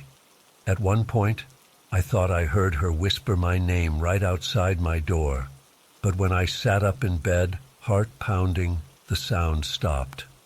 By the morning of my final day, I was exhausted and on edge. The seminar seemed to drag on forever, and I couldn't focus on any of the presentations. All I could think about was getting through one more night at that house and then heading home. When I returned that evening, something felt different immediately. The house was completely silent. Kelly's usual presence, that feeling of being watched that had followed me around for the past 2 days, was gone. "Kelly," I called out, setting down my bag. No answer. I checked the living room, the kitchen, even knocked on her bedroom door. Nothing. Her battered leather suitcase still sat by the couch, but there was no sign of Kelly herself. I should have been relieved to have the place to myself, but something felt wrong. Why would she leave all her stuff behind, especially that suitcase she'd been so protective of? I sent a quick text to Marcus, the host, asking if he knew where Kelly might have gone. His response came almost immediately. "Kelly? There's no Kelly staying there. You're the only guest I approved. Are you saying someone else is in the house?" My blood ran cold. I read the message 3 times, trying to make sense of it. If Kelly wasn't supposed to be there, who the hell had I been living with for the past 2 days? I called Marcus right away, my hands shaking so badly I could barely hold the phone. "There's been a woman staying here named Kelly," I explained, trying to keep my voice steady. "Tall, thin, long, dark hair. She said she'd been here for a week already. Jordan, I swear to you, no one else has access to that house except me and guests I've approved through Airbnb. You're the only booking I've had in 2 weeks. I glanced at Kelly's suitcase, still sitting innocuously by the couch. "She has stuff here, a suitcase at least." "Don't touch anything," Marcus said, his voice tense. "I'm calling the police. Get out of the house now." I should have listened to him. I should have grabbed my things and left immediately. But instead I found myself drawn to that battered leather suitcase. If Kelly wasn't supposed to be there, I needed to know who or what she really was. The suitcase wasn't locked. With trembling fingers, I undid the tarnished brass latches and lifted the lid. There were no clothes inside. Instead, the suitcase contained dozens of small bundles of dried herbs tied with black thread, a cracked hand mirror, a small vial of reddish liquid I prayed wasn't blood, and several folded pages covered in those strange symbols I'd seen Kelly writing. At the bottom, partially hidden beneath the papers, was a small photograph. I picked it up, and my heart nearly stopped.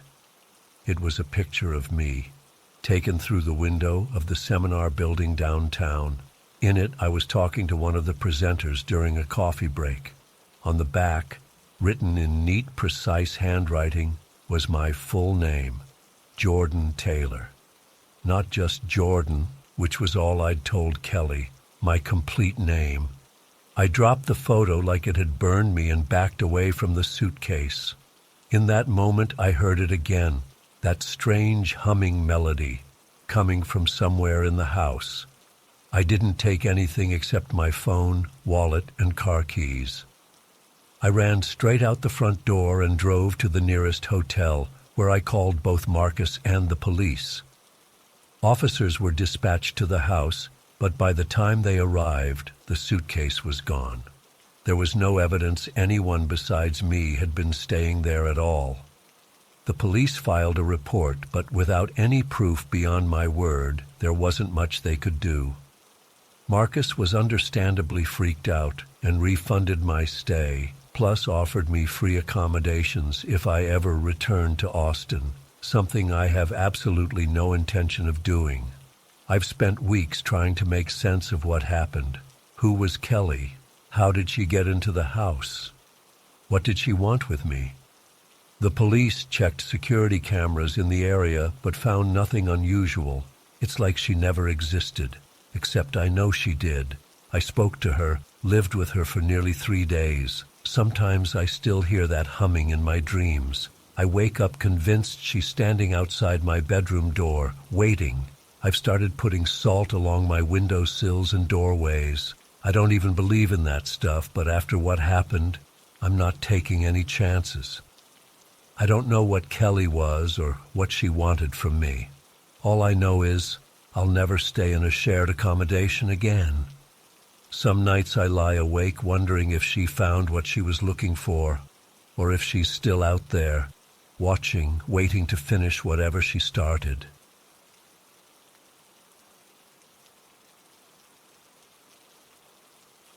I never thought I'd be that person who jumps at every sound or checks behind the shower curtain before using the bathroom. But after what happened to me last September in the Adirondacks, I don't think I'll ever feel completely safe again. For context, I spent 8 years working 70-hour weeks as a corporate executive, constantly flying between offices in New York, London, and Singapore. My apartment was more like a storage unit than a home. After burning out spectacularly and having what my doctor politely called an anxiety event during a board meeting, I quit. Just walked away from all of it. I decided to try freelance writing, something I'd always wanted to do but never had the courage to pursue. To kickstart my new life, I booked a cabin in the Adirondacks for a 2-week writing retreat. The listing specifically mentioned no cell service as a feature, not a bug. That's exactly what I wanted, forced disconnection. The photos showed this charming wooden structure with flower boxes under the windows and a stone fireplace. The owner, an older woman named Margaret, warned me during our email exchange that it was quite isolated, which only made it more appealing.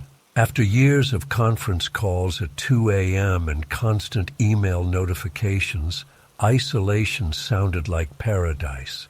The drive up was gorgeous. Fall was just starting to touch the leaves, and the mountains looked like they were dusted with golden rust.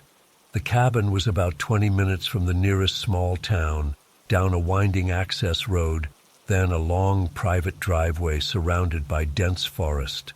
When I arrived, the cabin looked exactly like the photos, rustic, charming, peaceful. There was an old-school landline phone on the kitchen wall for emergencies, Margaret had explained, since cell phones were useless out there. The first few days were exactly what I needed.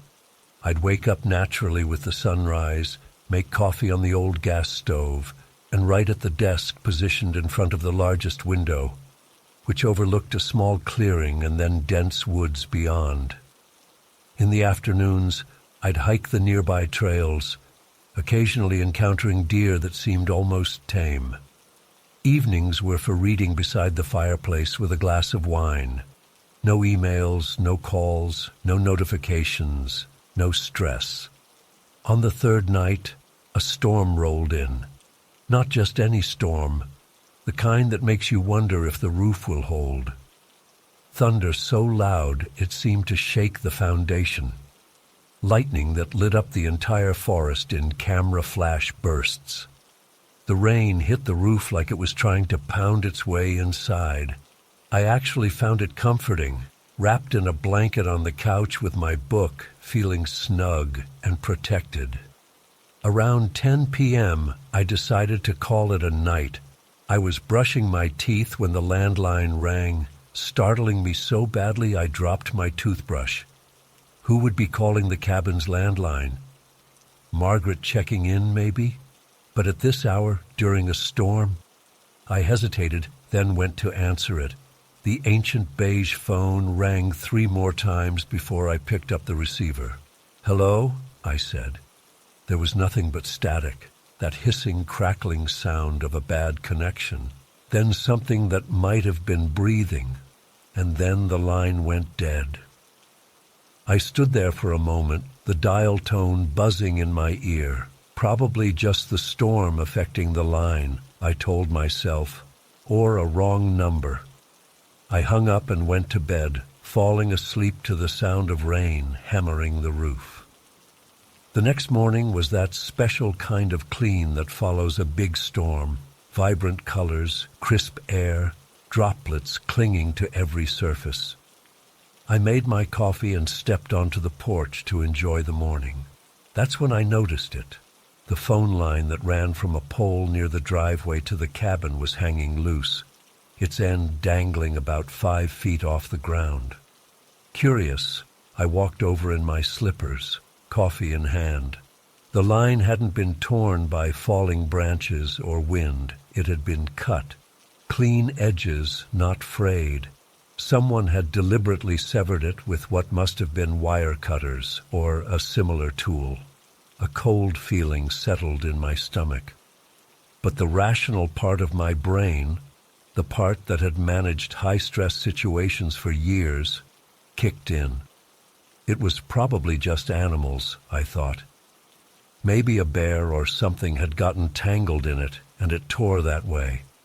Or maybe the line had been damaged for a while and the storm just finished the job. I didn't want to let something like this ruin my peaceful retreat.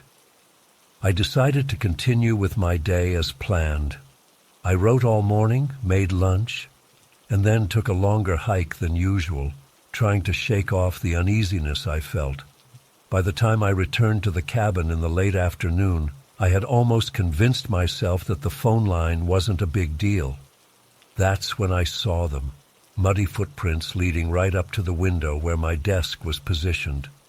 Definitely human. Definitely not mine. The tread pattern wasn't from my hiking boots, and they weren't there when I'd left for my hike. Someone had been standing there, looking in at where I usually sat writing. My heart started racing. I rushed inside and locked the door behind me, something I hadn't bothered doing before. All the peaceful isolation of the cabin suddenly felt threatening. I was alone, miles from anyone else, with no way to call for help. I pulled all the curtains closed and grabbed a large kitchen knife. Paranoid? Maybe. But those footprints hadn't made themselves. I checked all the windows and doors, locked. Then I sat on the couch, knife beside me, and tried to think logically. Maybe it was just a hiker who got lost and was looking for help. But then why not knock? Why cut the phone line? And why leave without trying to make contact? As daylight faded, my anxiety grew. Each creak of the cabin's wooden structure made me jump. I kept the lights on in every room, too scared to create shadows where someone could hide. I didn't have dinner, couldn't eat. My stomach was in knots. Around 9 p.m., I retreated to the bedroom with my knife, barricading the door with a chair wedged under the doorknob. I didn't expect to sleep, but exhaustion must have taken over because I woke with a start to a sound that turned my blood to ice. Someone was knocking on the front door. Hard, deliberate knocks. The bedside clock read 12:17 a.m. Knock, knock, knock. I sat frozen, gripping the knife so hard my knuckles turned white. "Who's there?" I called out, trying to sound braver than I felt. No answer, just the sound of the wind in the trees. Then it came again, harder this time. Knock, knock, knock. I slid out of bed, still clutching the knife, and crept toward the bedroom door. I removed the chair as quietly as possible and inched into the hallway. The knocking stopped. I made my way to the front door, my bare feet silent on the wooden floors. With a trembling hand, I approached the peephole. When I looked through, all I saw was darkness. Not the darkness of night, but a complete absence of light, as if something was covering the peephole from the outside. I stumbled back, my heart hammering against my ribs. Whatever was out there, I wasn't going to open that door, not for anything. I retreated to the bedroom again, rebarricaded the door, and sat with my back against the headboard, knife ready, eyes fixed on the bedroom door. Every sound, the house settling, branches scraping against the roof, the refrigerator humming, became sinister. I don't know how long I sat there rigid with fear before I noticed dawn's first light peeking through the curtains. I'd made it through the night. Whatever, whoever had been out there hadn't gotten in. I didn't wait around to see if they'd come back. I threw my belongings into my suitcase haphazardly, left most of my food and toiletries behind, and was out the door within 15 minutes. I didn't even lock up properly. All I cared about was getting away. As I sped down the driveway, heart still racing, I almost hit a utility truck that was parked near the main road. A worker in a neon vest was examining the severed phone line. I slammed on my brakes and rolled down my window. "Did you call about this line?" he asked casually, as if cut phone lines were an everyday occurrence. "No," I said, my voice hoarse from the night of terror. I couldn't. That's the cabin's phone line. He frowned, coming closer to my car. This was deliberately cut, he said, studying my face. Has anything strange been happening up at that cabin? I told him everything. The phone call, the footprints, the knocking. As I spoke, his expression grew more concerned. You're lucky, he said finally. We've had reports of this happening before. Criminals target isolated cabins, cut the phone lines to prevent people from calling for help, then break in and rob them, or worse. My stomach dropped. But why knock? Why not just break in while I was sleeping or away? The utility workers sighed. They were testing, seeing if anyone was home, how you'd react. They probably planned to come back tonight or tomorrow with more people. I felt sick. I'd been marked, targeted. The peaceful isolation I'd sought had nearly become a trap. I drove straight to the town's small police station and filed a report. The officer took down all the details but didn't seem particularly alarmed. These things happen out in the remote areas, he said with a shrug. Probably just kids messing around, but we'll look into it. I didn't stay to find out if they ever did. I checked into a motel in town for the night, then drove back to the city the next day. I emailed Margaret about what happened and why I'd left early. She replied that nothing like that had ever happened before, but she'd have the locks changed and install motion sensor lights. It's been 8 months now, and I still jump when my phone rings unexpectedly. I've installed an elaborate security system in my apartment, complete with cameras I can check from my phone. I keep a baseball bat under my bed. Most nights I wake up at least once thinking I've heard knocking at my door. I sometimes wonder who was out there that night, what they wanted. What would have happened if I'd opened the door? The police never followed up with me, and when I called a month later to ask about the case, they said they hadn't found anything suspicious. Maybe it was just kids, like the officer suggested. Maybe it was something more sinister. All I know is that I learned a hard lesson about isolation. It's only peaceful until it becomes dangerous. Now I do my writing in bustling coffee shops, surrounded by people. The background noise might be distracting, but at least I know I'm not alone. I still can't fall asleep without checking every lock. Twice. I never thought I'd be sharing this, but I need to get it off my chest. Maybe someone here has experienced something similar or can make sense of what happened to me last month in the Catskills. I'm a freelance journalist, and I've always been drawn to stories about people who live on the fringes of society. For my latest piece, I decided to write about off-grid hermits in the Catskill Mountains, people who've completely disconnected from modern life. I thought it would make for a fascinating human interest story. I had no idea it would turn into the most terrifying experience of my life. I rented this small cabin near the base of the mountains. Nothing fancy, just a one-bedroom place with a kitchenette, bathroom, and a small living area with a fireplace. It was pretty worn down, creaky floorboards, drafty windows, and that musty smell old cabins get. But it had electricity and running water, which was more than I could say for the people I planned to interview. The first few days went great. I hiked around, following leads from locals about where these hermits lived. Most were actually pretty friendly once they realized I genuinely wanted to understand their lifestyle, not mock it. There was this older guy who'd been living off the land for 30 years after working as an investment banker, and a middle-aged woman who'd built this incredible sustainable garden system. They all had fascinating stories about why they'd left society behind. Then I met Dennis. I'd heard about him from a park ranger who mentioned a strange fella living about 2 miles up this barely there trail. The ranger warned me that Dennis wasn't exactly welcoming to visitors, but I figured it was worth a shot. The hike to Dennis's place was rough. The trail was overgrown in spots, and I had to check my GPS several times to make sure I was heading in the right direction.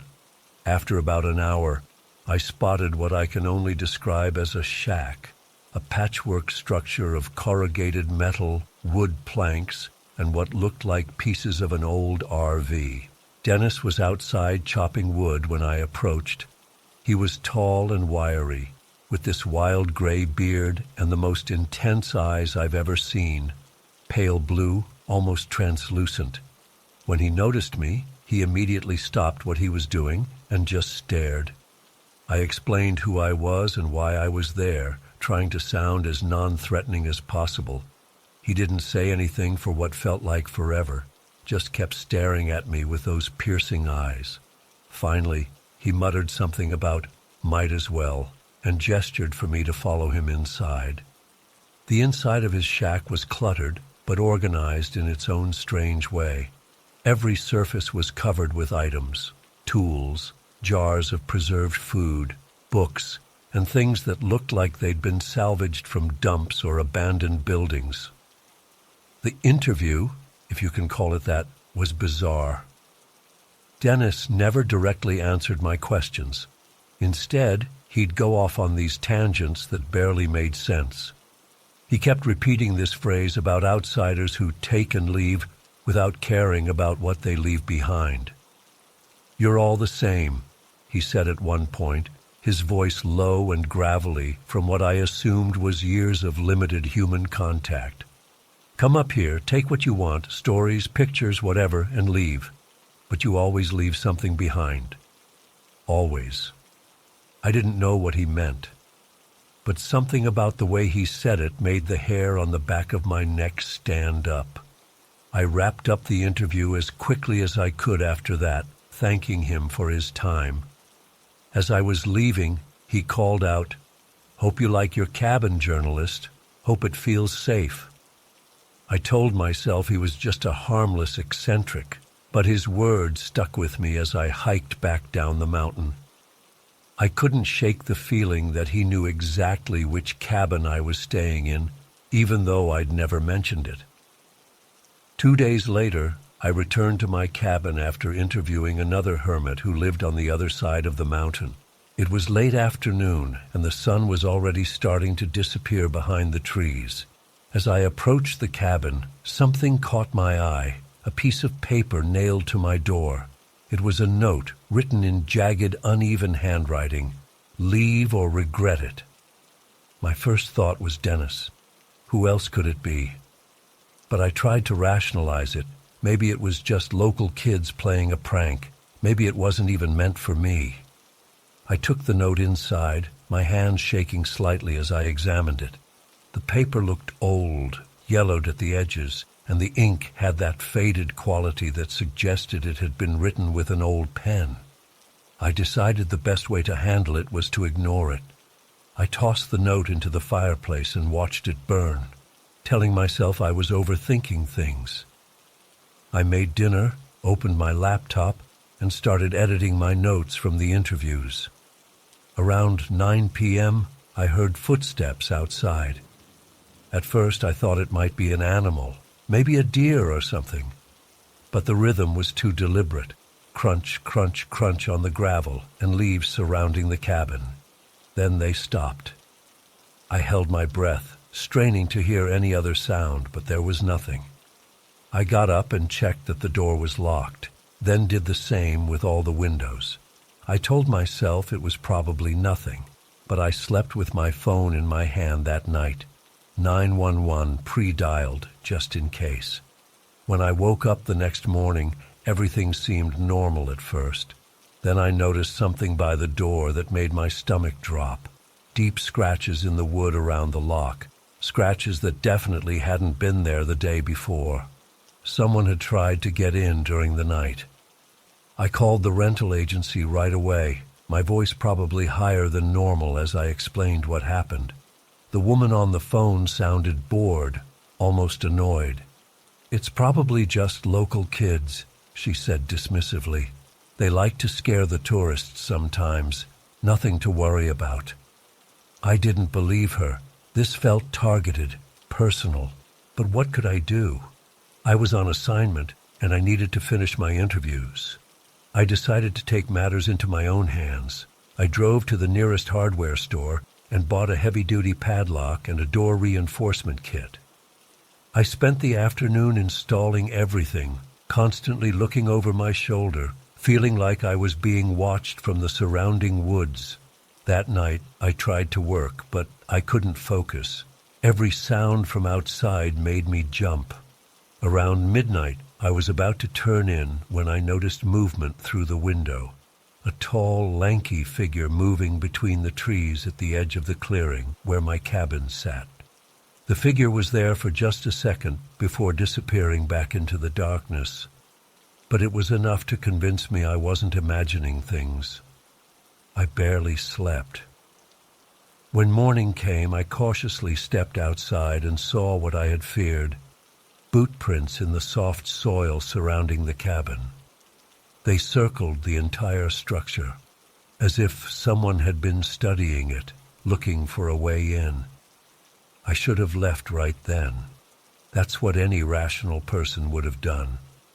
But I only had a few more interviews to complete, and I convinced myself I could handle it. I'd be extra vigilant, I thought. I'd be prepared. The fifth night is when everything escalated. I was in bed, not sleeping, just listening to every creak and groan of the old cabin. Around 2 a.m., I heard footsteps on the porch, slow and deliberate. Then the sound of someone tampering with the lock, metal against metal, soft at first, then more forceful. My heart was pounding so hard I could feel it in my throat. I grabbed my phone and a heavy flashlight I'd been keeping next to my bed and crept into the living room, staying away from the windows. The tampering stopped, and for a moment there was silence. Then I heard it, a low, guttural laugh that seemed to come from just outside the door.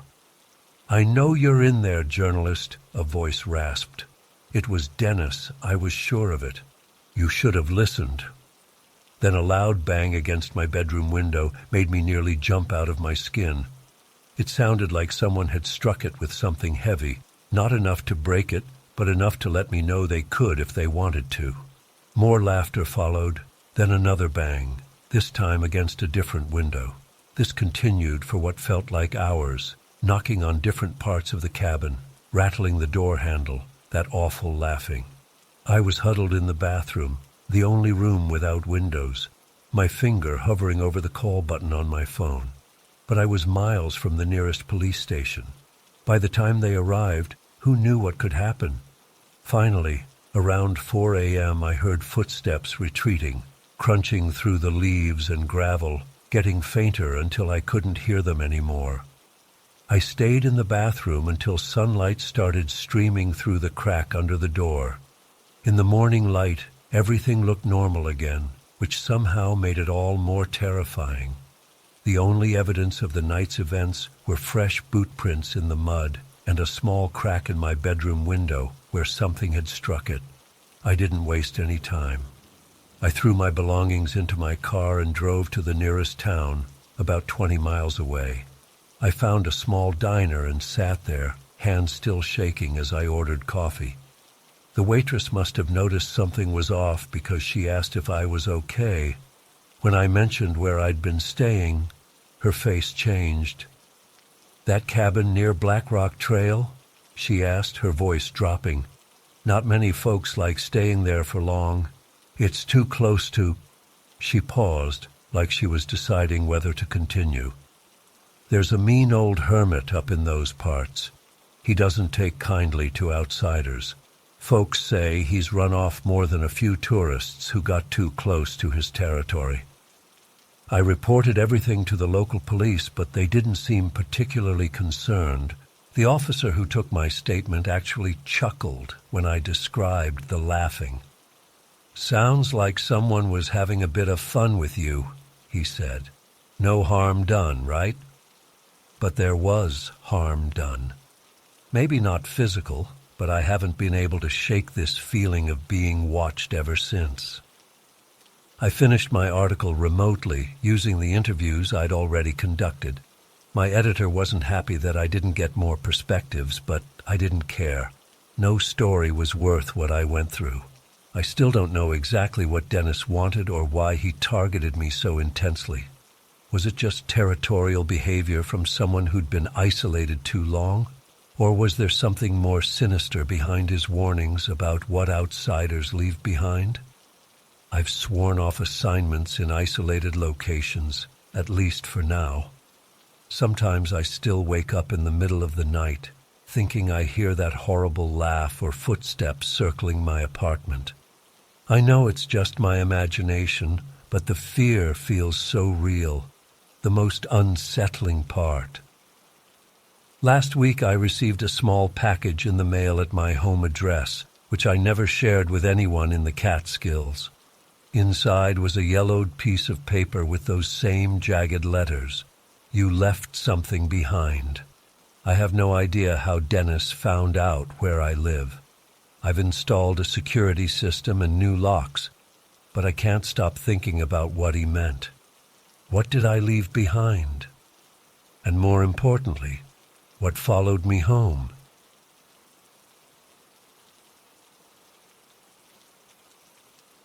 I've always been comfortable in the wilderness, more at home there than in cities, to be honest. 7 years as a wildlife researcher studying bear behavior will do that to you. My colleagues used to joke that I communicated better with Kodiak bears than with humans at department meetings. Maybe they weren't entirely wrong, but what happened last August in the Alaskan backcountry changed everything for me. I still haven't processed it completely. I'm writing this down partly to sort through my thoughts, partly because I need someone else to know what happened out there. I was 3 weeks into a tracking expedition in the remote wilderness, about 40 miles north of Larsen Bay. The weather had been cooperative until that day, August 17th, 2021. I remember the date precisely because I'd just radioed my weekly check-in to base camp that morning. Seasonal storms weren't unusual, but the speed with which this one rolled in caught me off guard. I was following tracks of a female Kodiak and her 2 cubs when the sky darkened dramatically. Within minutes, rain was coming down in sheets, and thunder was cracking so loud I could feel it in my chest. My GPS showed I was at least 12 miles from my base camp, and continuing in these conditions would be dangerous. Hypothermia is a real risk, even in August, when you're soaked to the bone in the Alaskan wilderness. I pulled out my topo map, looking for any marked structures nearby. There was nothing official, but I remembered passing what looked like an old trapper's cabin about a mile back during my hike earlier that day. I hadn't paid much attention to it then. These abandoned structures dot the landscape up here, remnants from the fur trade era or old hunting camps. Most are dilapidated and unsafe, but right then, any shelter seemed better than none. I backtracked through the increasingly violent storm, the visibility dropping with each passing minute. When I finally spotted the cabin through the curtain of rain, I felt a surge of relief. It looked rough, definitely old, with a sagging roof and walls covered in moss and lichen. But it was standing, and that's all that mattered. I approached cautiously. Wildlife researchers learned quickly that abandoned structures often become homes for animals seeking shelter. The last thing I needed was to surprise a mother bear who'd claimed the cabin as a den. But there were no obvious signs of animal habitation. No scratches on the door frame, no tufts of fur caught on the splintered wood. The door creaked open with a surprising ease that gave me pause. Most of these old cabins are either locked up or so warped from decades of exposure that the doors barely function. This one swung open smoothly, as if it had been recently used. The interior was dark, and I switched on my headlamp to assess what I'd stumbled into. The smell hit me first. Mildew and rotted wood, normal for an old cabin. But there was something else underneath that, something metallic that reminded me of raw meat or blood. I chalked it up to some animal remains nearby, or maybe rusty tools inside. The cabin was small, just one main room with some crude furnishings. A wooden table with 2 chairs sat in the center. A cast-iron stove occupied one corner, with a narrow cot against the far wall. Dust covered most surfaces, but not evenly. That's what first caught my attention. There were clear signs someone had been here recently. A half-melted candle sat on the table, wax still soft around the edges. A coffee mug with dried brown residue inside. A pair of mud-caked boots by the door that looked relatively new. Not vintage trapper gear, but modern hiking boots. I set my pack down, telling myself it was probably just another researcher or a hunter who'd used the cabin as a temporary shelter just like I was doing. But something felt off. The cabin wasn't on any of my maps. It wasn't a Park Service structure or a designated emergency shelter. The storm outside intensified, rain hammering against the roof so hard I worried it might break through the old shingles. Water dripped steadily from one corner, forming a puddle on the wooden floor. I decided to start a small fire in the stove to drive away the damp chill that was settling into my bones. There was a stack of split wood beside it, some pieces looking freshly cut. As the fire took hold, I explored the cabin more thoroughly.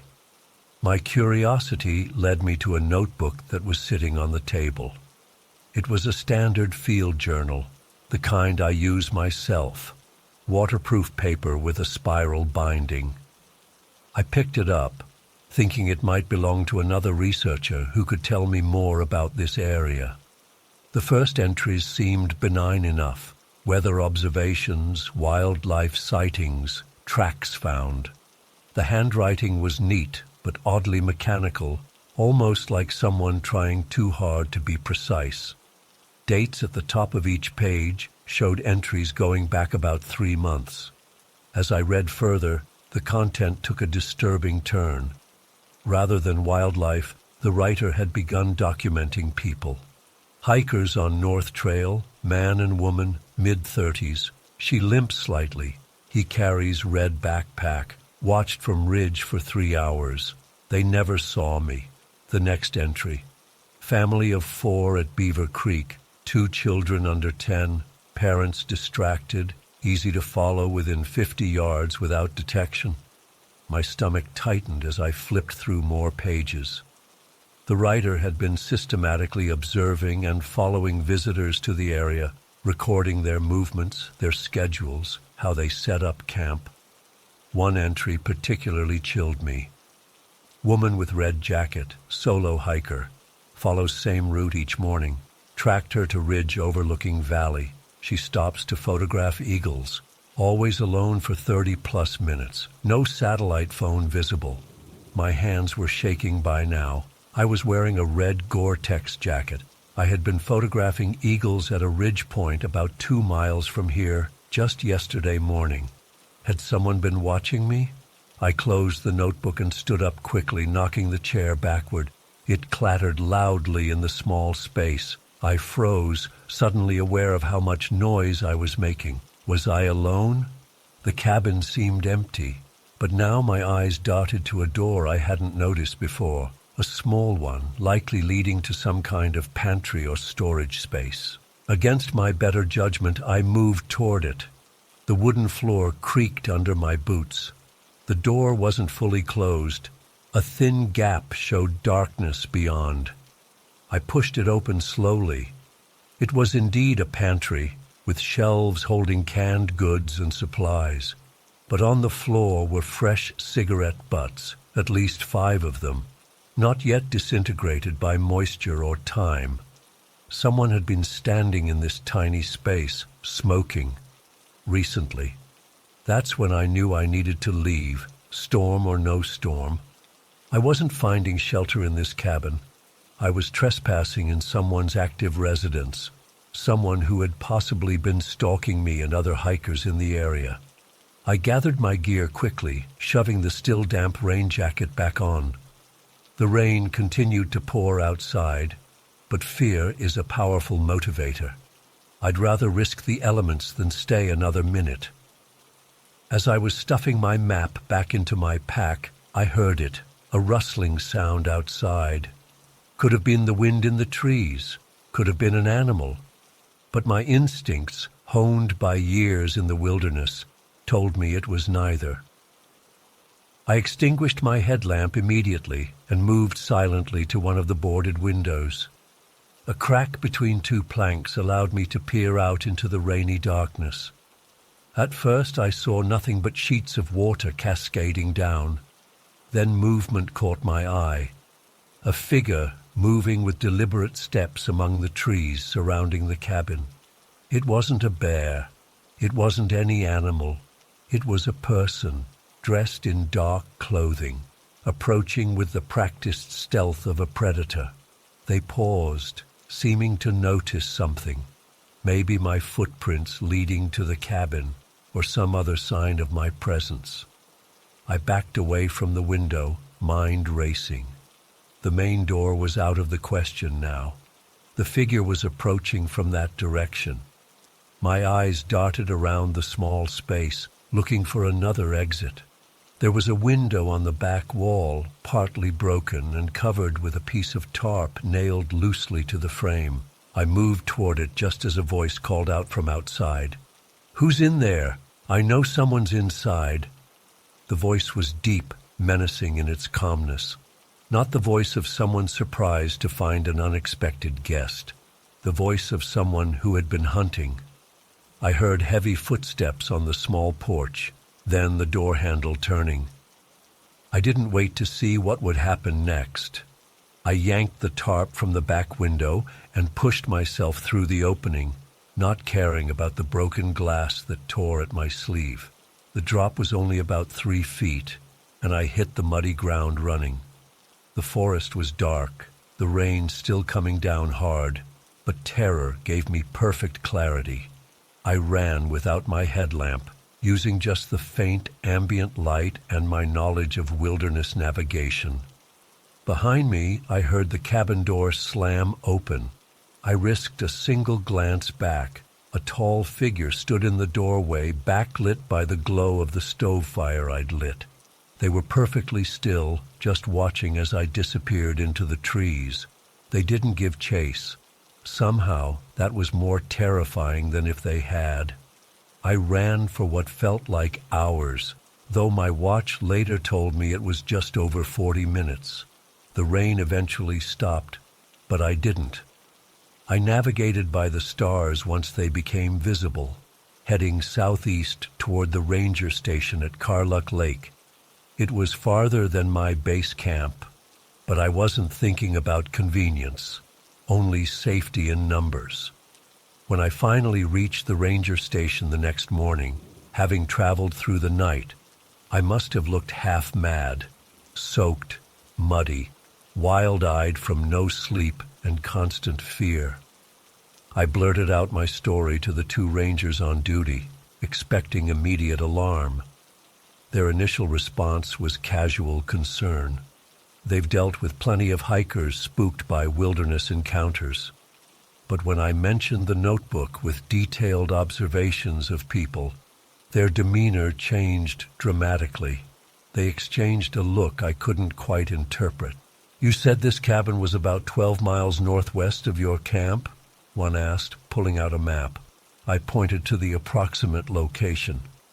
"It's not marked on any maps I have." "There shouldn't be any structures in that area," the other ranger said. "Not for at least 15 miles in any direction." They radioed their supervisor and took my formal statement. They promised to investigate, but advised me strongly against exploring remote cabins in the future. One of them, a woman who'd been working the backcountry for over a decade, pulled me aside as I was preparing to return to my base camp with an escort. "Dr. Campbell," she said quietly, "we've had reports over the years. Hikers followed, equipment missing from camps. A few people who never came back at all. Never came back? I repeated. You mean people have disappeared out there?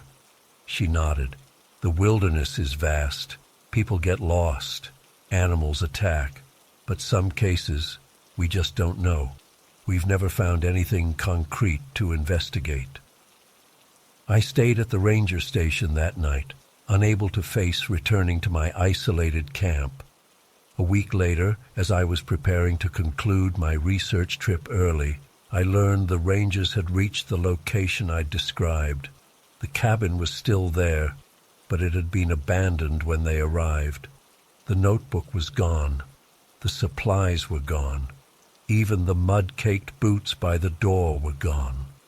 The identity and intentions of the figure I saw remain unknown. The rangers increased patrols in the area, but whoever had been living there had vanished, leaving no traces of themselves behind. I've continued my fieldwork since then. My research is too important to abandon. But I approach the wilderness differently now. I carry a satellite phone at all times. I vary my routes unpredictably. I never hike alone to photograph eagles on ridges, because while I've spent my career studying the behavior of apex predators, I now understand that the most dangerous predator in those woods walks on 2 legs, not 4. And unlike bears, whose motivations and behaviors I can predict, I still have no idea what that human predator wanted, or if they're still out there, watching from the trees, making notes in a fresh notebook about someone new.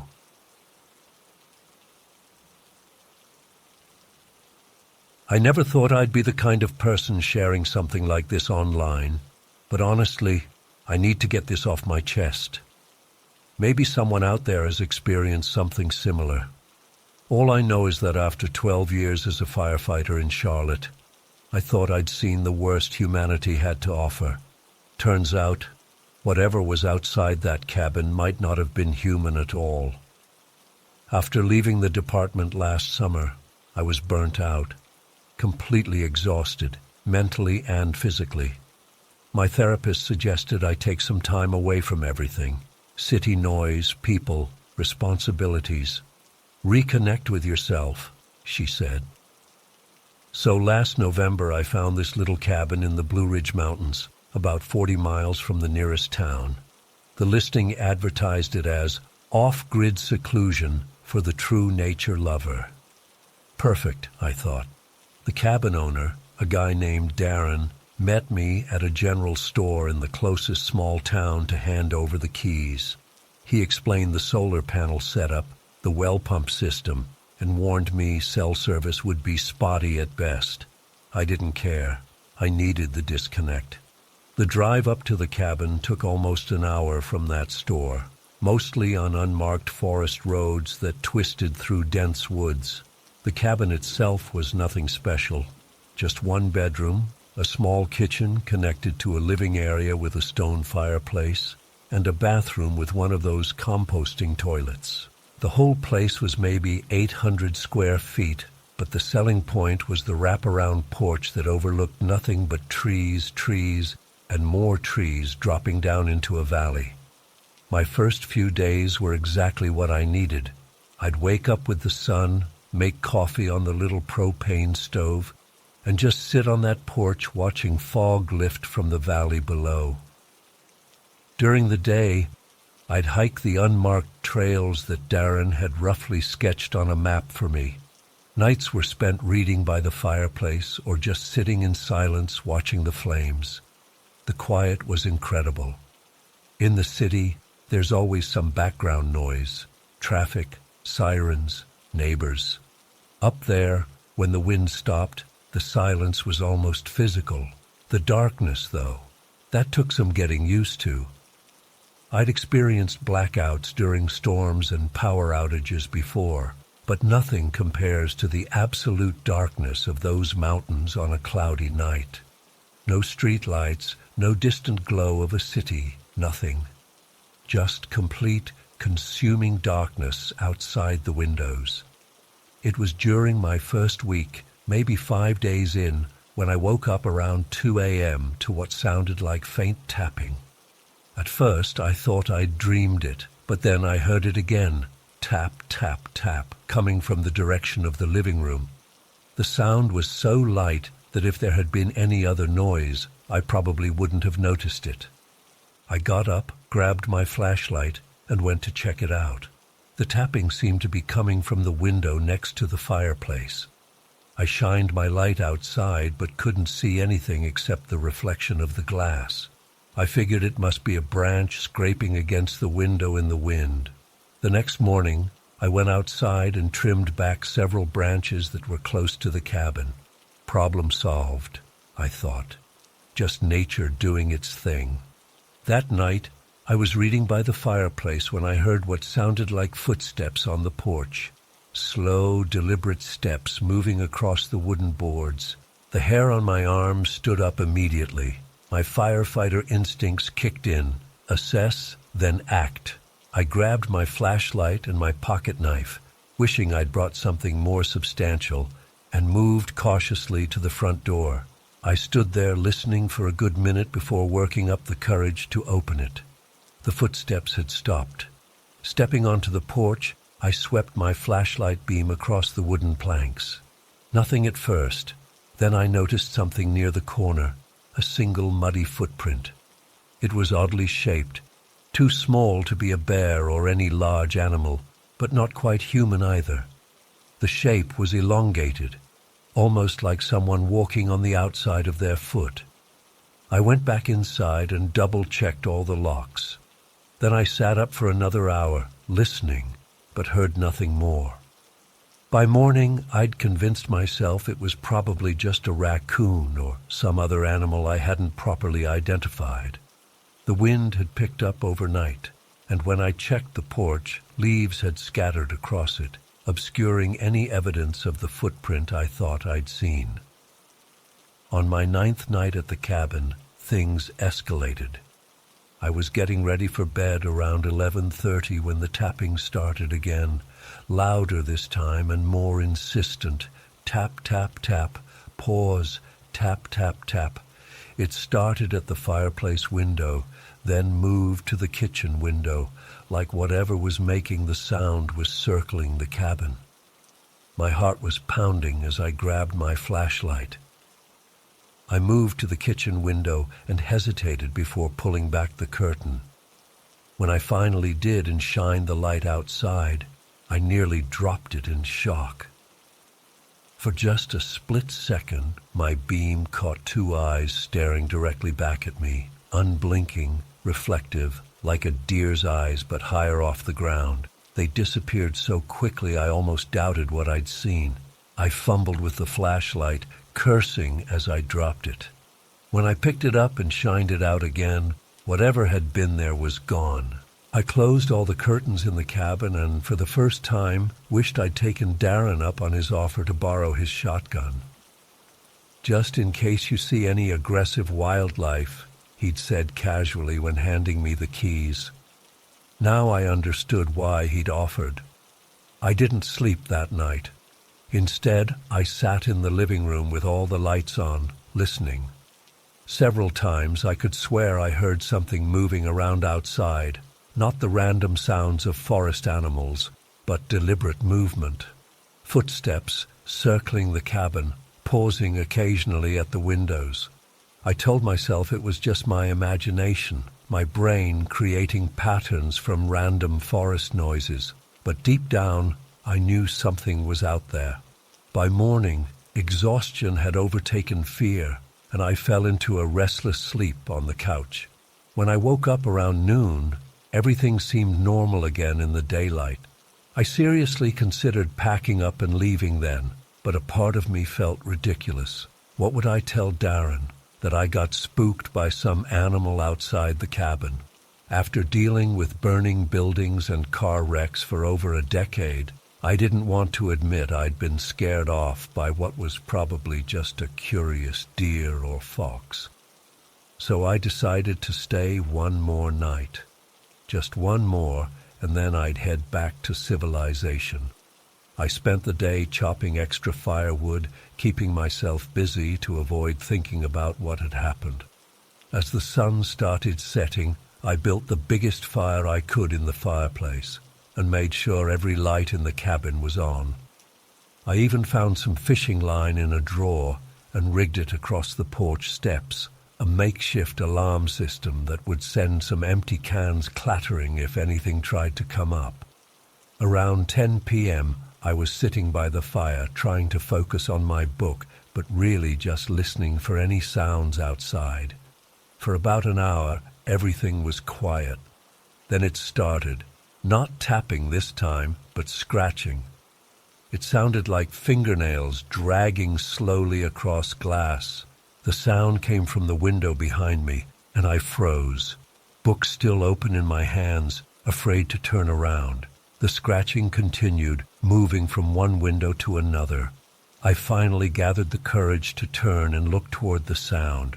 Through a gap in the curtains of the kitchen window, I could see a shadow, darker than the night outside.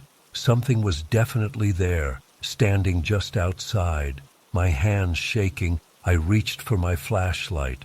I moved slowly toward the window, heart hammering so loud I was sure whatever was outside could hear it. When I got to the window, I took a deep breath, yanked the curtain aside, and shined the light directly at the shadow. What I saw will stay with me until the day I die. A face, unmistakably a face, was pressed against the glass. Pale, almost gray skin stretched too tight over angular features. The eyes were what hit me hardest, large, unblinking, with pupils that seemed to swallow all the light from my flashlight. There was no expression, no surprise at being caught, just a cold, emotionless stare. For what felt like an eternity, but was probably only seconds, we looked at each other. Then the face pulled back from the glass and disappeared into the darkness. I heard rapid footsteps on the porch and the clattering of my makeshift alarm as whatever it was fled. I grabbed the fireplace poker and stood in the middle of the room, spinning around, watching all the windows, convinced it would return. Nothing happened for the rest of the night, but I didn't sleep a wink. As soon as daylight broke, I went outside to check. What I found chilled me more than the night's encounter. All around the cabin were footprints, the same elongated shape I'd noticed before, but now there were dozens of them, circling the entire structure. They led from the forest to the cabin and then back into the trees on the opposite side. I followed them to the edge of the woods, but stopped there. Something told me not to go any further. Instead, I went back inside, packed my things in record time, and was in my truck with the engine running within 30 minutes. Before leaving, I took pictures of the footprints with my phone. When I finally got cell service down the mountain, I sent them to Darren along with a message explaining what had happened. His response came hours later. Probably just a hiker who got lost. They shouldn't have been peeping in windows, though. Weird. A hiker? The casual dismissal in his text made me wonder if he knew more than he was letting on. Had other renters experienced something similar? Was this why the cabin was available on such short notice in the first place? I don't know, and honestly, I don't care to find out. All I know is that what I saw at that window wasn't just some lost hiker. The way it moved, the way it watched me through the glass, it felt predatory, like it had been observing me for days, learning my patterns, maybe working up to something more than just watching. It's been over a year now, and I still wake up sometimes thinking I hear that tapping sound on my bedroom window. I've moved to a busier neighborhood where there's always some background noise and light pollution keeps the darkness at bay. I tell myself it was just some mountain person messing with the city guy, or maybe even a very strange animal my city-bred eyes couldn't properly identify. But deep down, I know better.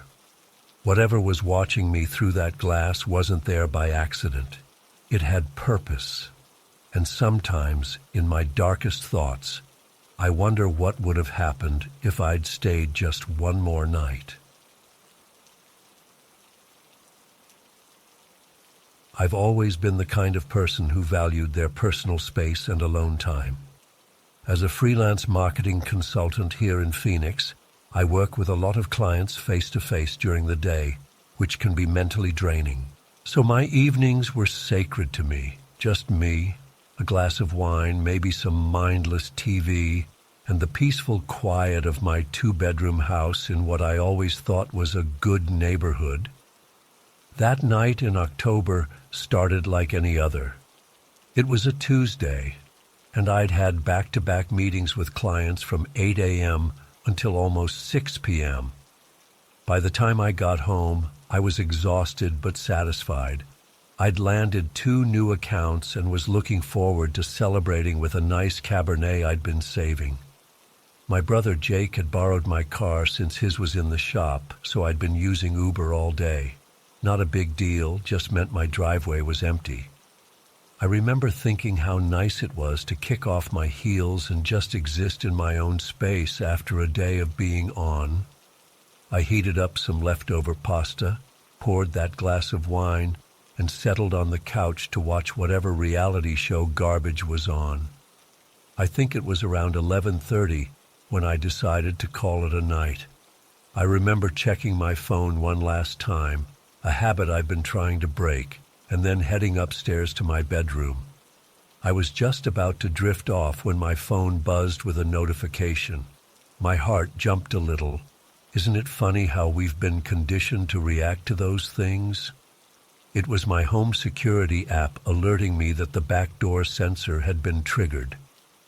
I remember staring at the notification for a few seconds, not really processing it. It wasn't the first time I'd gotten a false alarm. Sometimes when it's windy, the back door rattles enough to trigger the sensor. We'd been having some gusty weather, so I figured that's all it was. I opened the app, saw nothing on the doorbell camera, and deactivated the alarm without much thought. Looking back, that was my first mistake. God, I replay that moment over and over in my head. If I'd just checked more thoroughly, if I'd just called the police right then. Anyway, I put my phone down and tried to go back to sleep, but something felt off. You know that feeling when you're alone but don't quite feel alone? That's what it was like. I told myself I was being paranoid, but then I heard it. A dull thud from downstairs, like something heavy being set down carefully. My body went cold. I froze, straining to hear more, telling myself it could be the house settling, or maybe the neighbor's cat that sometimes jumps on my back porch. Then I heard something that couldn't be explained away, the unmistakable sound of something being dragged across my wooden floor downstairs. I've never felt fear like that before. It's not like in movies where people immediately jump into action. I just lay there, paralyzed, my heart hammering so loud I was sure whoever was downstairs could hear it. My mouth went completely dry, and time seemed to slow down. Every second felt like an hour as I listened. Then I heard a chair in my dining room scrape against the floor and tip over with a clatter. There was a hushed male voice. I couldn't make out what he said, but the fact that he was trying to be quiet somehow made it worse. That's when I knew for certain. Someone was in my house. My hands were shaking so badly I could barely grab my phone from the nightstand. I remember thinking that I needed to be as quiet as possible. I slid out of bed and moved to the corner of my room furthest from the door. The floor creaked under my foot and I froze again, terrified I'd given myself away. I called 911, whispering so quietly I wasn't sure the dispatcher could hear me. "Someone's in my house," I said, my voice barely audible even to myself. The dispatcher was amazing. She kept me calm, told me police were on their way, and stayed on the line. While I was on the phone, I remembered the gun my dad had insisted I keep after I moved in alone. a small Glock 43 in my bedside drawer. I'd taken lessons but had never fired it outside of a range. I managed to grab it while still holding the phone, nearly dropping both in the process because my hands were so sweaty and shaky.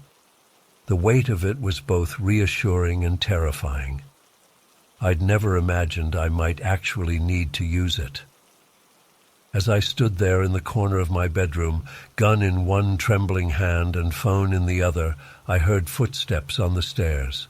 Slow, deliberate footsteps, like they weren't in any hurry, like they knew exactly where they were going.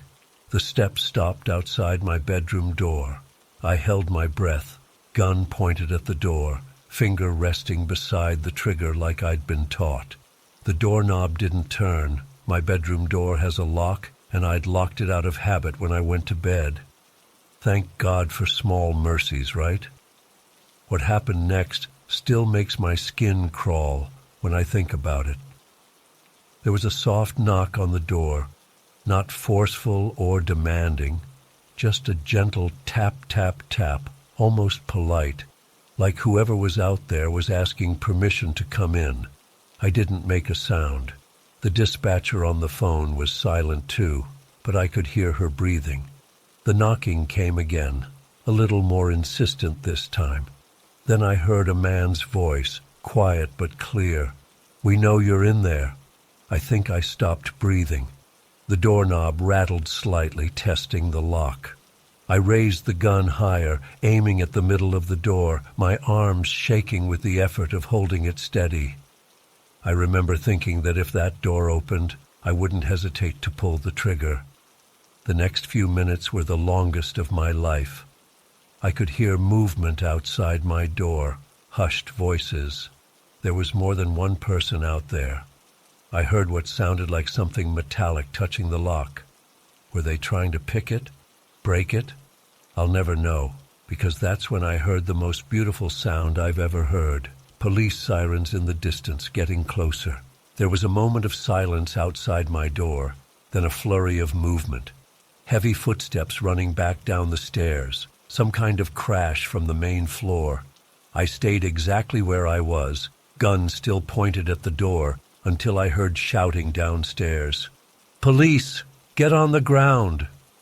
There was more shouting, the sound of a struggle. The dispatcher told me to stay where I was until an officer came specifically for me. It felt like another eternity before there was a different knock at my door. 3 loud official knocks followed by, "Phoenix Police, ma'am, are you in there?" Even then, I was so terrified, I made the officer slide his badge under the door before I'd unlock it. When I finally opened the door, gun still in my hand, pointed down, the officer gently took it from me. I remember his face, kind eyes, concerned expression. He told me they had apprehended 2 men who had entered through my back door. I was led downstairs, careful to keep my eyes averted from where officers were handcuffing 2 men on my living room floor. I didn't want to see their faces. I didn't want them to see mine. I was taken outside to a police car where I sat while they processed the scene. An officer, a woman this time, came to take my statement. She told me what they had found. The men had a backpack with zip ties, duct tape, and a crowbar. When she said that, I threw up right there on my front lawn. The implications of what might have happened if I hadn't heard them, if I hadn't called 911, if I hadn't had that gun, it all hit me at once. They told me the men had likely targeted my house because there was no car in the driveway, so they assumed no one was home. They planned to rob the place but were prepared for contingencies if someone was there. That clinical phrase, "prepared for contingencies," haunts me. We all knew what it meant. I couldn't stay in the house that night. A female officer helped me pack an overnight bag, and I stayed at a hotel downtown. I didn't sleep a single minute. Every noise in the hallway, every car in the parking lot made me jump. I kept the desk chair propped under the doorknob all night. even though logically I knew I was safe. The next few days were a blur of police statements, victim services, and calls from concerned friends and family. Jake was devastated when he found out. He blamed himself for borrowing my car. I don't blame him at all, of course. How could either of us have known? I went back to my house 3 days later, but it didn't feel like my home anymore. I walked through each room, seeing everything differently. The back door they'd forced open, now reinforced with a new deadbolt. The dining chair they'd knocked over, which I ended up donating because I couldn't bear to look at it. The stairs they'd climbed to get to me, which now creaked ominously every time I used them. I went on a security spree. New door reinforcements, window locks, motion-activated lights, more cameras. I had a company come and install a more comprehensive system. I changed my routine, my habits. I started parking my car in the garage instead of the driveway. I check the app multiple times a night now. It's been 4 months, and I still don't feel safe. I jump at every sound.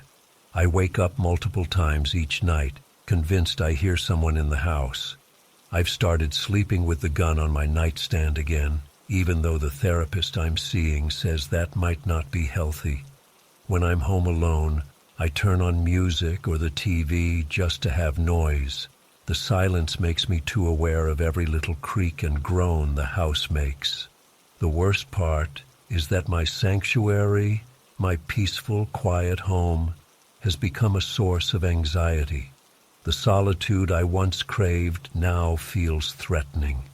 Every time I walk through my front door, I have to do a complete check of the house before I can even think about relaxing. I've developed rituals that I know are excessive but can't stop doing. Checking the locks 3 times, looking under the bed every night, keeping my phone and keys right beside me at all times. When friends say things like, "At least nothing happened to you," I know they mean well, but they don't understand. Something did happen to me. My sense of security, of being safe in my own home, was violently taken away. I keep wondering, what if my phone hadn't alerted me? What if I'd been in a deeper sleep and hadn't heard them come up the stairs? What if the police had taken just a few minutes longer? The legal process drags on. I had to identify the men in a lineup, which was one of the hardest things I've ever done. Seeing their faces, knowing they had been in my home, knowing what they had planned, it made me physically ill. They're in custody now, awaiting trial. Both have prior records. The detective told me they'd done this before, but their previous victims hadn't been home. I was unlucky in that sense, but lucky in how it turned out. Lucky. That's what everyone keeps telling me. You're so lucky you heard them. You're lucky you had that gun. You're lucky the police came so quickly. And I know all of that is true, but I don't feel lucky. I feel violated. I feel vulnerable in a way I never have before. I used to love the night, the quiet, the peacefulness of it. Now I dread sundown. I leave lights on all over the house. I have a baseball bat by the couch just in case. When the wind blows hard enough to rattle the windows, I find myself holding my breath, listening for footsteps that aren't there. Last week, my security app alerted me to motion in the backyard at 3 a.m. I nearly had a panic attack before I checked the camera and saw it was just a stray cat. I sat on the floor of my bathroom for almost an hour afterward, trying to slow my breathing, telling myself I was safe. I know time will help. My therapist says the acute phase of trauma typically lasts 3 to 6 months. But right now, I can't imagine ever feeling completely safe again. That knock on my bedroom door, that soft, almost friendly knock, plays in my head every time I close my eyes. I'm trying to reclaim my space, my life. I still work, still see friends, still function. But something fundamental has changed in me. I understand now how fragile our sense of security really is, how the comfort we feel in our homes is partly an illusion we create for ourselves. One night, one moment, one decision to dismiss an alert on my phone. That's all it took for that illusion to shatter completely. I don't know if I'll ever sleep through the night again. I've been debating whether to share this for a while. It happened a few months ago, but I still get chills thinking about it. I've never felt safe in my parents' house since then, and I'm still seeing a therapist to deal with the aftermath. I'm a grad student at Georgia Tech, working on my master's in computational science. It's intense, lots of late nights, tons of research, and barely any social life. So when my parents told me they were taking a ski trip to Gatlinburg for a long weekend, I was actually looking forward to having the house to myself. Their place is in one of those quiet subdivisions about 25 minutes outside Atlanta, the kind with cookie-cutter houses, manicured lawns, and neighbors who pretty much keep to themselves. Friday was totally normal. I ordered pizza, spread my research papers across the dining room table, and worked until about 2 a.m. The house was silent except for the hum of the refrigerator and the occasional car passing by outside. It was peaceful, just what I needed. Saturday started off fine, too. I slept in, made a huge breakfast, and spent most of the day alternating between research and binge-watching some show on Netflix. Around 10 p.m., I heated up some leftovers and went back to work. The dining room has these big windows that look out onto the front yard, and I remember thinking how dark it was outside. Our street only has a few lamps, and there's one right across from our driveway that flickers sometimes. It was around midnight when the landline rang. My parents still keep one of those old cordless phones, even though none of us really use it anymore. I almost didn't answer it, but after the fourth ring, I figured it might be my parents checking in. When I picked up, there was nothing, just silence, not even static or breathing. I said hello a few times before hanging up. Wrong number, I thought, but something about it left me uneasy. Like, who calls a landline at midnight? And why not say anything? I went back to work, but I kept glancing at the phone. After about 20 minutes, I decided I was being stupid and packed up for the night. I double-checked the locks before heading upstairs, something I normally wouldn't bother with in this neighborhood. Sunday was when things really started getting weird. I spent the whole day at home trying to focus on my research but feeling oddly distracted. I kept thinking about that phone call. Every time I heard a noise outside, I'd look up, expecting I don't know what. That night, I ordered Chinese and ate it in front of the TV in the living room. Around 11:30, I decided to head upstairs. I was brushing my teeth when I heard the landline ring again. I froze, toothbrush still in my mouth, listening to it ring. After 5 rings, it stopped. I spit into the sink and walked slowly downstairs. The caller ID showed unknown number. I was about to go back upstairs when it rang again. This time I answered immediately. "Hello," I said. There was a pause, and then I heard it. A whisper, so quiet I almost missed it. "I can see you." My stomach dropped. "Who is this?" I demanded, but the line went dead. I stood there, phone in hand, heart pounding. It had to be a prank call, right? Some kid in the neighborhood messing around. But the voice, it wasn't playful or laughing. It was deliberate. I looked out the front window, pulling back the curtain just slightly. The street lamp across from our house was casting a yellow glow on the pavement, and there, just beyond the circle of light, was a figure, standing still, just watching. I let the curtain fall back immediately and stepped away from the window. My hands were shaking. The figure had been too far away to make out clearly, just a silhouette, really, but they were definitely looking toward our house. When I gathered the courage to look again, maybe 30 seconds later, they were gone. I checked all the doors and windows twice, then turned on every light in the house. I tried to convince myself it was just some teenager playing a stupid prank. Maybe they saw my parents leave and figured the house was empty. Maybe they saw me through the window and decided to freak me out. But a part of me knew this wasn't just kids messing around.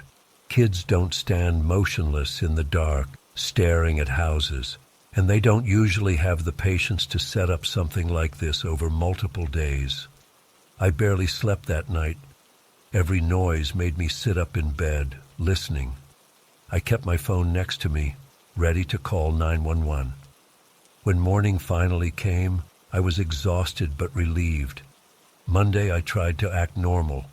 I even went to campus for a few hours, had coffee with a classmate, and discussed our research. Being around people made me feel better. By the time I drove home around 6 p.m., I had almost convinced myself that I'd overreacted the night before. I ordered a pizza for dinner and settled in to watch a basketball game. Around 9:30, I heard it, a light tapping sound coming from the living room window. It was faint, almost like a tree branch scraping against glass, except there are no trees close enough to our house to touch the windows. I muted the TV and listened. Tap, tap, tap, deliberate and rhythmic. I stood up slowly and moved toward the window, trying to stay to the side so I wouldn't be visible from outside. The tapping stopped. I waited a few minutes, then carefully pulled back the edge of the curtain. Nothing. Just the empty front yard, the driveway, and the street beyond. I was about to let the curtain drop when I noticed something. The street lamp across from our house was out. Not flickering like it sometimes does, but completely dark. As I was processing this, there was a loud knock at the front door. 3 solid knocks that made me jump back from the window. I stood frozen, staring at the door. "Who's there?" I called out, trying to sound confident. No answer. I said, "Who's there?" I repeated, louder this time. Nothing. I moved to the door and looked through the peephole. The porch was empty. I checked the side windows that frame the door. Nothing on either side of the porch either. Just as I stepped away, the landline rang again. I stared at it, watching it ring 5 times before it stopped. Seconds later, it started again. This time, I answered. "What do you want?" I demanded. The same whisper from before. "Check the porch." I hung up and immediately called 911. I told them someone was harassing me, making threatening calls, and knocking on my door. They said they'd send a patrol car. It took about 15 minutes for the police to arrive. 2 officers checked around the house and the yard, but found nothing suspicious. They were nice enough, but I could tell they thought I was overreacting. One of them suggested it might be neighborhood kids playing pranks. The other asked if I had any enemies or if I'd had a recent breakup. I told them no, but they didn't seem particularly concerned. Before they left, they gave me their card and told me to call if anything else happened. They also suggested I might want to stay with a friend if I was feeling unsafe. I considered it, but I didn't want to seem paranoid to my friends. And honestly, part of me was embarrassed about the whole thing. After the police left, I double-checked every lock and even pushed furniture against the doors. I tried calling my parents, but they didn't answer. Probably no service at the ski resort. I left a message saying everything was fine, but to call me when they could. That night, I didn't even try to sleep. I sat in the living room with all the lights on, a baseball bat next to me, jumping at every sound. The phone didn't ring again, and there were no more knocks, but I couldn't shake the feeling that someone was out there, watching. Tuesday was when things got truly terrifying. I stayed home all day, too exhausted and afraid to go to campus. Around dusk, I noticed the street lamp was working again. Somehow that made me feel a little better. At least I'd be able to see if anyone was out there.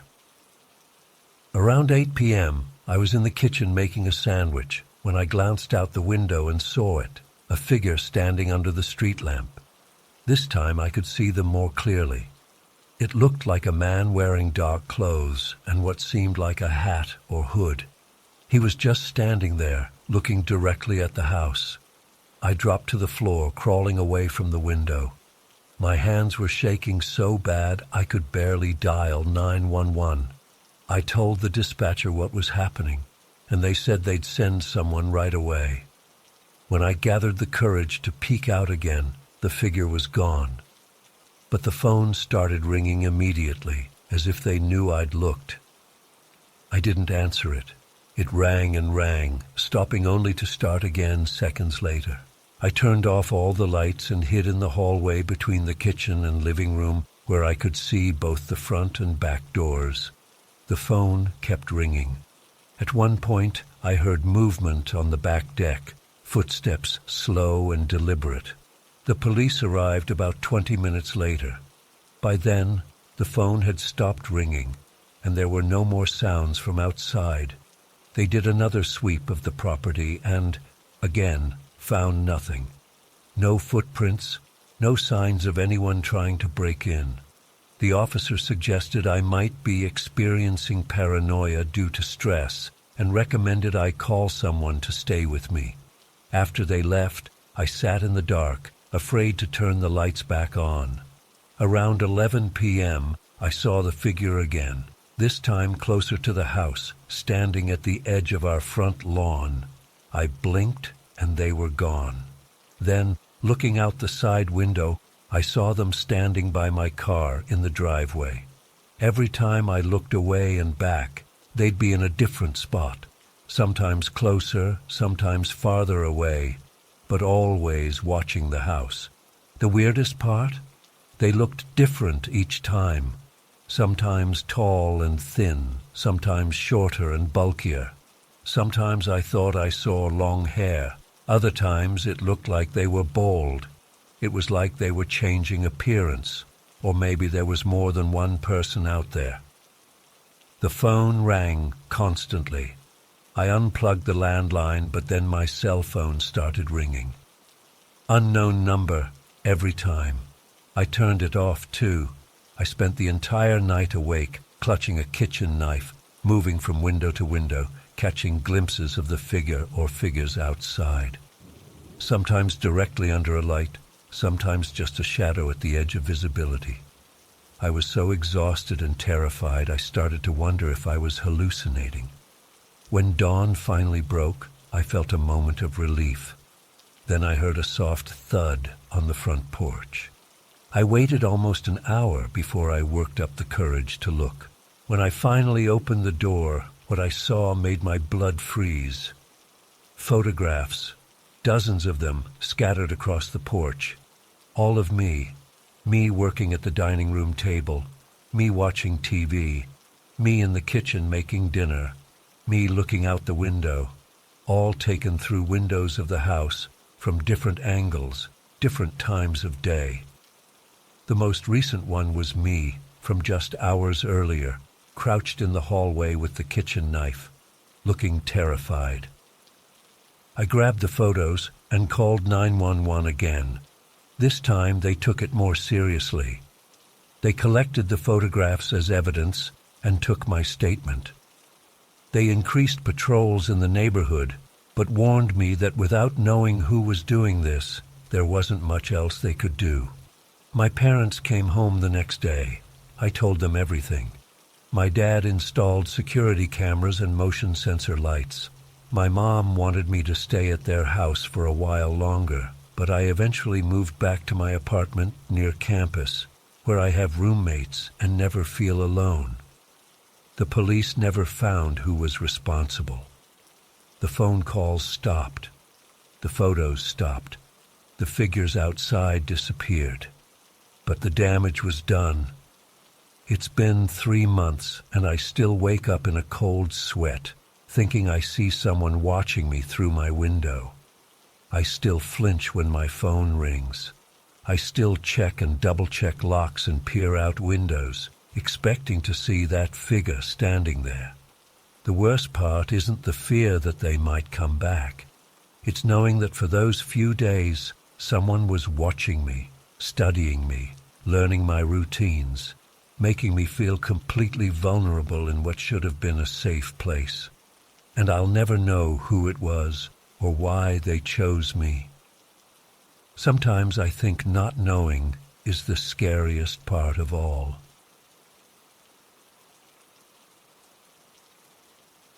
I've never been what you'd call a paranoid person. Working as a bartender in downtown Austin for the past 3 years, I'd gotten pretty comfortable with my routine. The late-night walks home after closing were actually something I looked forward to, a chance to decompress after hours of loud music, drunk patrons, and non-stop movement. The streets would be quiet around 2 a.m., and I'd enjoy the peaceful 15-minute stroll to my apartment, sometimes still buzzing from the energy of a particularly good night. That all changed last October. It started with something so simple that I almost feel stupid for not taking it more seriously. I was walking home after a busy Saturday shift, about halfway to my apartment on East 6th, when I spotted something on the sidewalk under a street lamp, just lying there, perfectly positioned in the circle of light. A clown mask, not one of those cheap plastic Halloween masks, but a high-quality one with exaggerated features, a wide red smile, hollow black eyes, and tufts of orange hair. It looked almost professionally made, like something from a theater production. Something about how it was placed, face up, staring at the sky, made me stop for a second. It wasn't tossed aside like trash. It was deliberately positioned. I remember thinking it was weird, but nothing to worry about. Halloween was coming up after all. Probably some drunk college kid dropped it. I kept walking, but I couldn't shake this creeping feeling between my shoulder blades, like someone was watching me.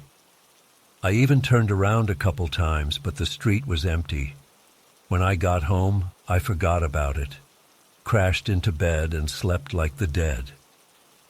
The next night was when things started getting truly unsettling.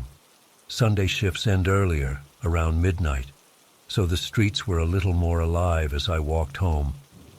I was about a block away from my apartment building when I noticed someone standing on the opposite side of the street. At first, I didn't think much of it. People are out all the time in downtown Austin. But then I realized they were completely still, just standing there under a tree, partially hidden in shadow, and they were wearing that same clown mask. A chill shot through me when I realized they were staring directly at my building. Not just my building, but towards my specific window on the second floor. I picked up my pace, trying to convince myself it was just some college kids messing around. October in a college town means pranks, right? But deep down, I knew this felt different. As soon as I got inside, I locked my door and went straight to my window, keeping the lights off. The figure was still there, standing motionless, looking up. They stayed for almost 20 minutes before finally walking away. I didn't sleep well that night. I told myself it was nothing, but I couldn't stop thinking about it during my shift the next day.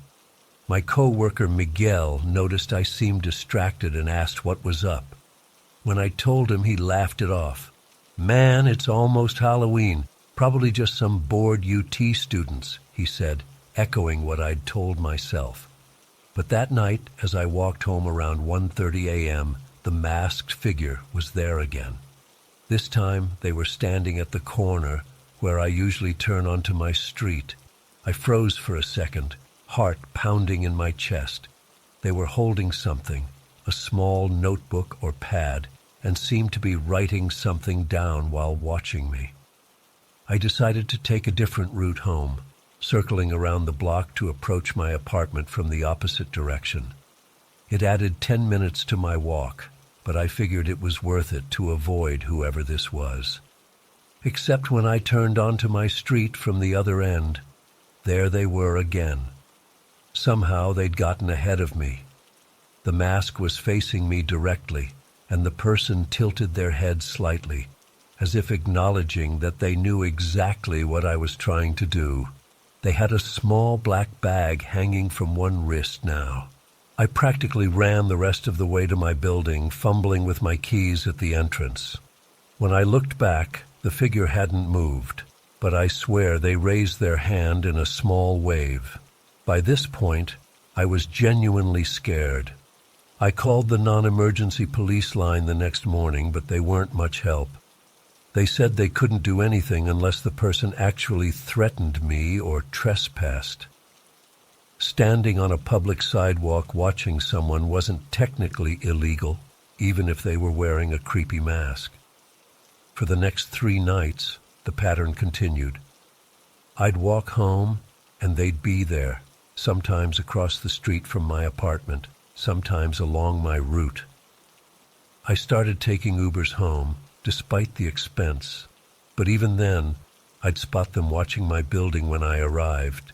They never approached me or made any threatening moves. They just watched, always with that notebook, always with that bag, always with that damn mask. My manager noticed I wasn't myself and let me switch to day shifts for a while. That helped some, but I'd still peek through my blinds at night and sometimes catch a glimpse of the figure standing across the street. I started keeping all my blinds closed and even put towels over the gaps to make sure no one could see in. The 6th night is when everything escalated. I had stayed at my friend's place after hanging out and came home around 3 a.m. As I approached my building, I didn't see the figure anywhere. For the first time in almost a week, I felt relieved. Maybe they'd gotten bored. Maybe it really was just a stupid prank that had run its course. I went to bed feeling better than I had in days. Then I woke up to sounds in the hallway outside my apartment.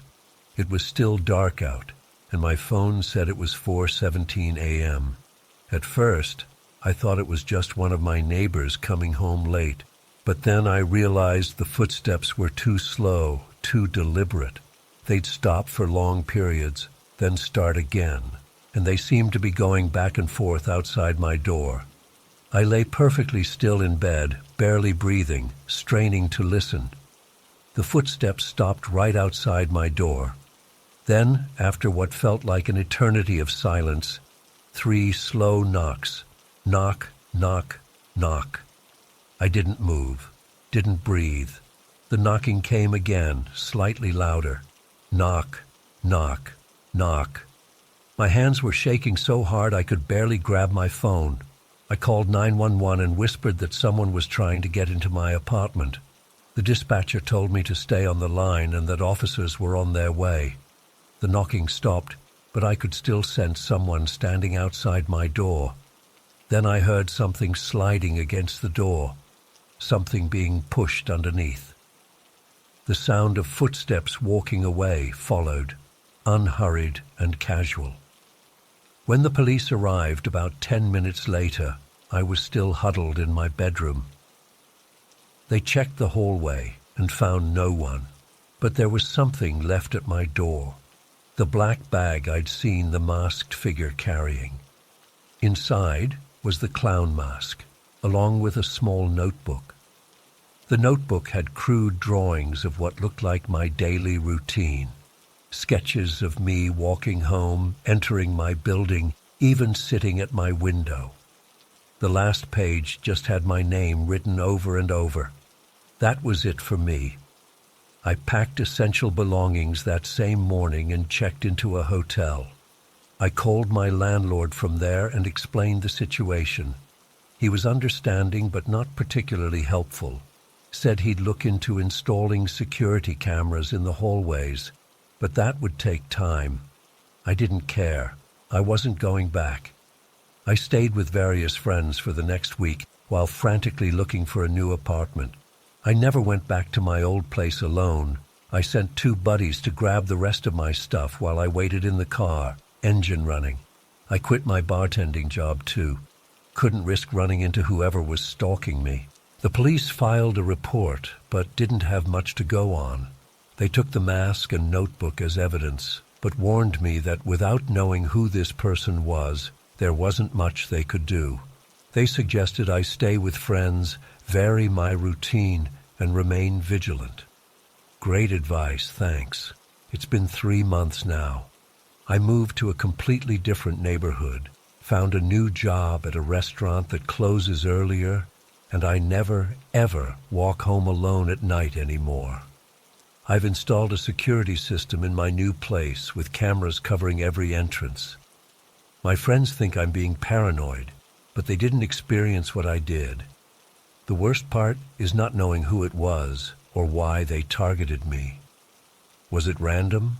Was I specifically chosen? What would have happened if I'd opened the door that night? These questions keep me up at night. Sometimes I think I see someone in a crowd who moves the same way as the masked figure did. That same deliberate stillness. I'll get that same feeling between my shoulder blades like I'm being watched. I'll spin around, heart racing, but there's never anyone there. Or at least, no one I can identify. I still haven't gone back to check if my old landlord installed those security cameras. Part of me wants to know if they caught anything, but a bigger part just wants to forget the whole thing ever happened. I don't want to know who was behind that mask. I don't want to give them the satisfaction of knowing how deeply they got to me. But they did get to me. Even now, I check over my shoulder constantly. I keep my blinds closed. I vary my routes home. I look at strangers' hands to see if they're carrying small black bags or notebooks. I've developed a specific fear of clowns that I never had before. The police eventually closed the case due to lack of evidence. They returned the mask and notebook to me, sealed in plastic evidence bags, asking if I wanted them. I told them to destroy both. I don't know if they did. The most terrifying part of all this isn't what happened. It's the realization that someone devoted days of their life just to scare me. They didn't rob me or try to hurt me physically. They just wanted me to feel afraid, to feel watched, to feel vulnerable. And they succeeded. They won. Just last week, I was taking out trash to the dumpster behind my new place around dusk. As I turned to head back inside, I caught a glimpse of someone standing at the far end of the parking lot. Just for a split second. They weren't wearing a mask, at least not that I could see from that distance. But they were standing completely still, watching. By the time I blinked and looked harder, they were gone. Maybe it was nothing. Maybe it was a neighbor. Maybe it was my imagination. But I ran back inside and double-checked every lock anyway. I don't know who they were or why they chose me. I don't know if they're still out there watching and waiting. I don't know if they've found where I live now. I don't know if they're reading this right now. But I do know I'll never walk home alone at night again.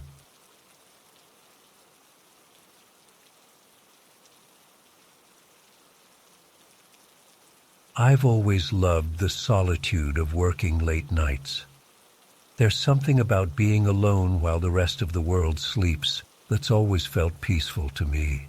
That's why I took the midnight to 5 a.m. slot at KPLX Radio in Portland without hesitation when they offered it 3 years ago. The pay wasn't great, but the quiet was worth it.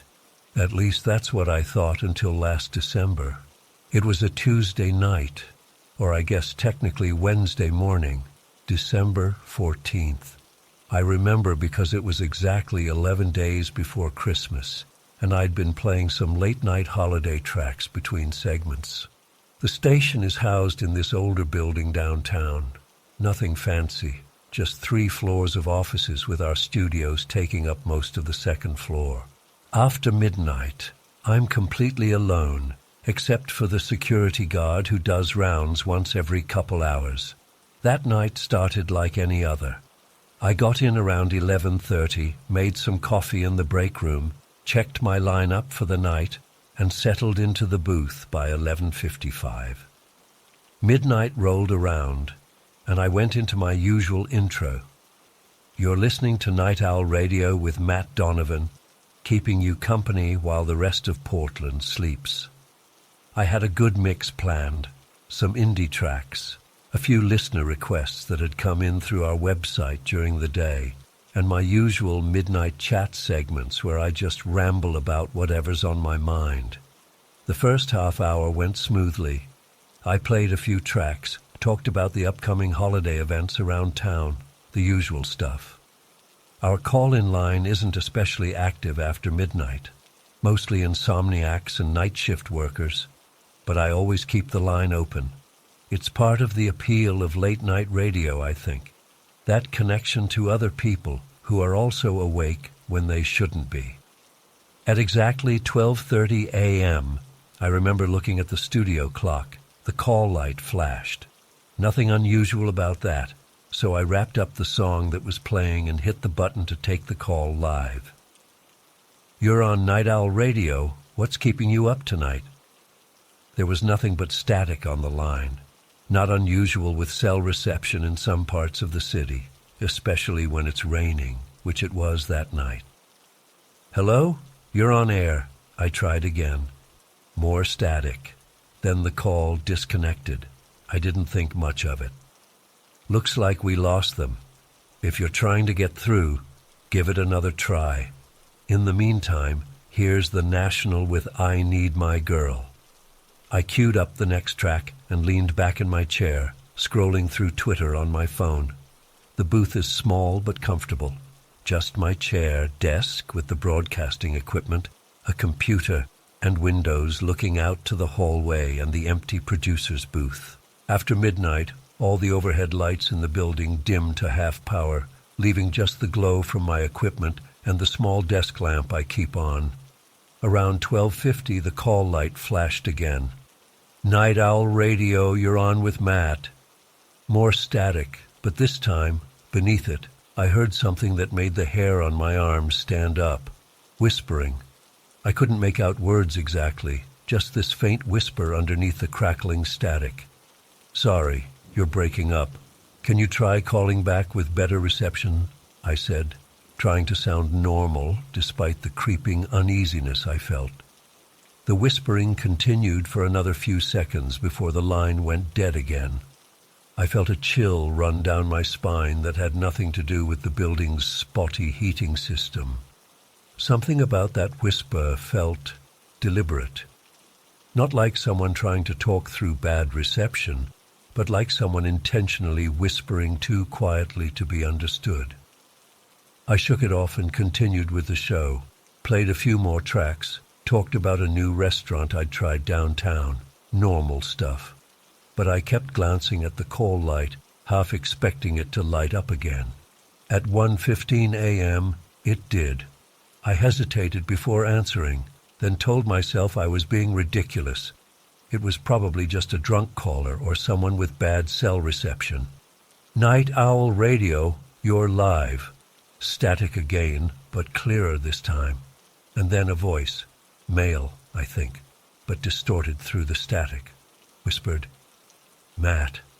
Just my name. Just that one word. I felt my stomach drop. Who is this? I asked, trying to keep my voice steady. The voice came again through the static. You dropped your pen. I looked down automatically. My favorite pen, a black Pilot G2 I always use to mark up my playlists, was on the floor beside my chair. I dropped it maybe 20 minutes earlier and hadn't bothered to pick it up yet. My blood went cold. I looked around the booth frantically. The blinds were drawn on the windows that faced outside, and they're on the third floor anyway. The only other windows looked into the hallway and the adjacent booth, both empty and dimly lit. There was no way anyone could see me, no way they could know I'd dropped that pen. I ended the call without saying anything else and quickly queued up a longer track, some indie rock song that would give me nearly 7 minutes. My hands were shaking so badly I almost hit the wrong button. Once the music was playing, I got down on my hands and knees and looked under the desk, behind the equipment, in every corner of the small booth, looking for cameras, for anything that could explain how someone knew what was happening in the room. Nothing. I stepped out into the hallway, looking up and down. Empty.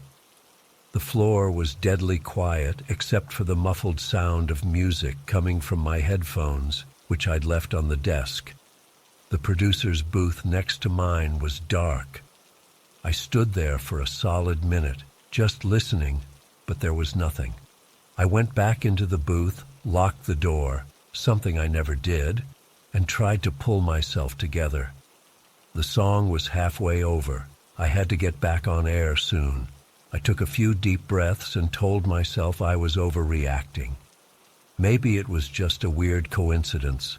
Maybe someone who worked at the station was messing with me. Maybe... The call light flashed again. I stared at it, my heart hammering in my chest. I couldn't ignore it on air. That's not how radio works. But everything in me was screaming not to answer. The song ended. I forced myself to sound normal as I introduced the next track, deliberately not taking the call. As soon as I was off air again, the call light stopped flashing. Whoever it was had hung up. For the next hour, I was a wreck. I kept the show going somehow, playing music, talking between tracks. But my eyes never stopped scanning the room, the hallway, the windows. I kept thinking I saw shadows moving in the dark building beyond my booth, but when I really looked, there was nothing there. At 2:10 a.m., the phone rang again. I answered it on autopilot, instantly regretting it. The same static, the same whispering voice. "Look outside." I ended the call immediately. My first instinct was to ignore it, to stay in the booth with the door locked until my shift ended, or until the morning crew started arriving around 4:30 a.m. But something made me think of the security guard. What if he was in trouble? What if whoever was calling had done something to him? I put on a pre-recorded segment that would give me about 15 minutes, grabbed my phone and the heavy metal flashlight I keep in my desk drawer, and stepped out into the hallway. The silence felt oppressive as I made my way toward the stairs, jumping at every small noise. The hum of the vending machines, the tick of the wall clock, the building's heating system clicking on. The lobby was on the first floor, and I hesitated at the top of the stairs. The stairwell was dimly lit by emergency lights, casting long shadows. I took a deep breath and started down, keeping the flashlight raised like a weapon. The lobby was dark, except for the small security light by the front desk. Rain lashed against the glass doors and windows at the front of the building, distorting the view of the empty street outside. I moved closer to the doors, scanning the sidewalk and parking lot. At first, I didn't see anything, just rain and darkness and the occasional car passing on the main road about half a block away. Then movement caught my eye. Across the small parking lot, partially hidden by a large SUV, was a figure. They were standing perfectly still, wearing what looked like a dark hoodie pulled up over their head. Even through the rain-fogged glass, I could see they were holding something small and glowing faintly, a phone. As I watched, frozen in place, the figure raised the phone to their ear, and then, like something from a nightmare, the phone at the security desk behind me started ringing. I didn't even think. I ran, back up the stairs, down the hallway, into my booth. I slammed the door shut, locked it, and shoved my chair against it for good measure. My hands were shaking so badly I could barely use my phone, but I managed to call my station manager, then 911. The police said they'd send someone right away. My station manager, groggy and confused, said he'd come in too, but would take at least 30 minutes to get there. I was alone for now. I realized with a start that the pre-recorded segment had ended and dead air was broadcasting. Somehow, even in my panic, the radio professional in me took over. I queued up music, a long playlist that would run for at least an hour without me having to speak, and sat with my back to the wall, watching the door, waiting. It felt like hours before I heard sirens, then voices in the building. I didn't move until I heard knocking on the booth door and a voice identifying themselves as police. They found no one in or around the building. The security guard had been in the back office, dozing. He was fired the next day. He'd heard nothing, seen nothing. I gave my statement, described the figure, showed them the call log on the studio phone. But then things got even weirder. When the officers checked the security footage, they saw the figure I'd described. They'd been outside for nearly an hour, pacing back and forth before stopping at the door. And at exactly 1:15, when the caller mentioned my dropped pen, the figure had looked directly into the camera mounted above the front door and smiled. The footage wasn't great quality, especially with the rain, but it was clear enough to see it was a man, probably in his 30s, with pale skin and dark eyes. No one I recognized. No one who worked at the station. I took a week off after that. When I came back, I requested a transfer to the afternoon shift, which opened up when one of our DJs moved to Seattle. I never worked another overnight shift. The police never identified the man. They increased patrols around the station for a while, and the company upgraded the security system, but nothing like that ever happened again, at least not to me. It's been 5 months now, and I still can't shake the feeling of being watched. I check under desks, behind doors, in closets when I get home. I keep my blinds closed at night. I don't like being alone in the studio, even during the day. What bothers me most isn't just that someone was watching me that night. It's that I don't know how long they'd been watching before then. How many nights had I sat there, feeling peaceful in my solitude, completely unaware that someone was observing my every move? How had they known about the pen? Were there hidden cameras I never found?